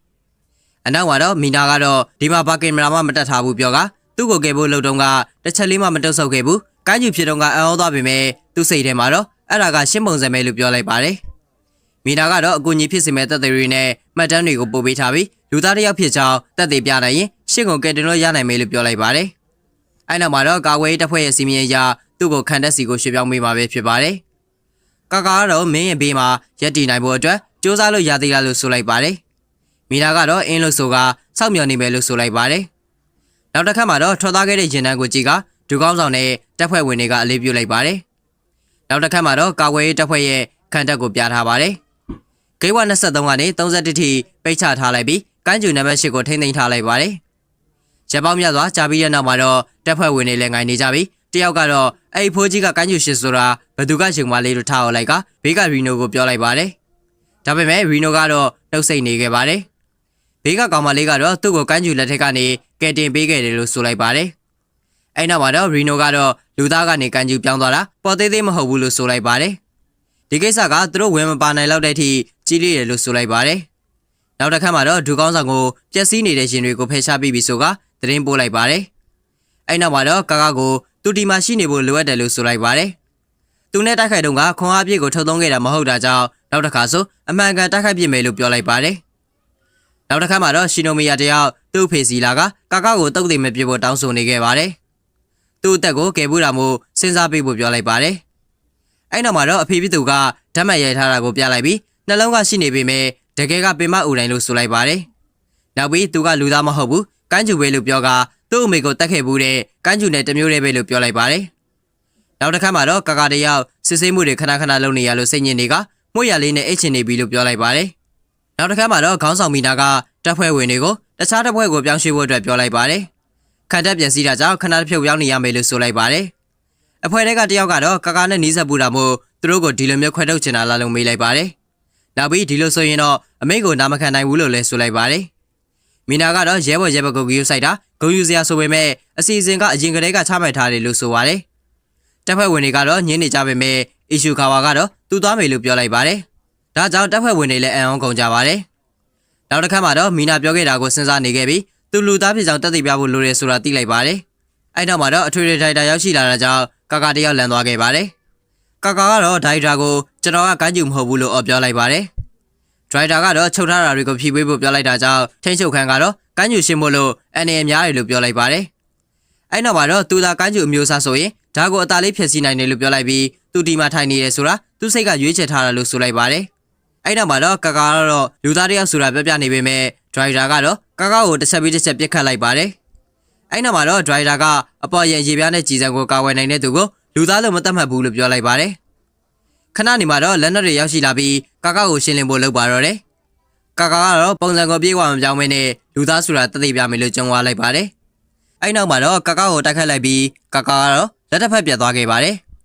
နောက်ထပ်ထပ်ပြက်လိုက်ပြီးပြန်ပေါ်လာချိန်မှာတော့ကမ်းကျူတကောင်နီးပါးဖြစ်နေတဲ့ကာကာကိုတိုက်ခတ်လိုက်ကကာကာကတော့ရှောင်းတိမ်ပြီးထွက်ပြေးနေခဲ့ပါတယ်သူ့ဝတ်စုံအပိုလွယ်ခဲ့လာတဲ့အထိရှောင်းမဲလို့ဆုံးဖြတ်လိုက်ပါတယ်အဲ့နောက်မှာတော့တိုက်ခိုက်မှုတွေကိုဇက်တိုက်ရှောင်ရှားနေခဲ့ပြီးတစ်ချက်မှာတော့ကာကာတယောက်တစ်ချက်အတီးခံလိုက်ရပါတယ်တကယ်တော့ဒိုင်တာဝတ်ဆင်ထားတဲ့ဝတ်စုံကကမ်းကျူနံပါတ်2ရဲ့ခန္ဓာကိုယ်ကအစိပ်ပိုင်းနဲ့ထုတ်လုပ်ထားတာဖြစ်ပါတယ်ဒါကိုရှီနိုမီယာရဲ့အဖေဖြစ်သူဒရိုက်တာတူတာဝတ်ဆင်ရတာဖြစ်ပါတယ်အဲ့နောက်မှာတော့ကာကာတယောက်ထပ်အတီးခံလိုက်ရပြီးလှုပ်လို့မရသလိုဖြစ်သွားခဲ့ပါတယ်အဲ့နောက်မှာပဲထပ်ပြီးအတီးခံလိုက်ရတဲ့ချိန်မှာတော့ရှီနိုမီယာစိတ်ပူသွားပြီးခဏအကြာတော့ကာကာကတော့ကမ်းကျူတစ်ကောင်လုံးအသွင်ပြောင်းသွားခဲ့ပါတယ်ခန္ဓာကိုယ်ထဲမှာတော့ကာကာတယောက်သူ့ဘာသူထိန်းချုပ်မရဘူးလို့တွေးနေခဲ့ပါတယ်အဲ့နောက်မှာတော့ဒရိုက်တာကိုတိုက်ခိုက်ဝက်ပြေးသွားခဲ့ပြီးရှီနိုမီယာကတော့မလုံနဲ့ဆိုကအော်ပြောနေခဲ့ရင်အပိုင်းလေးတဲ့ဒီနေရာမှာပြီးဆုံးသွားခဲ့ပါပြီနောက်ပိုင်းတွေတဲ့ညနေ6နာရီတိုင်းမှာစောင့်မျှော်ကြည့်ရှုပေးခဲ့ပါအောင်ခင်ဗျာ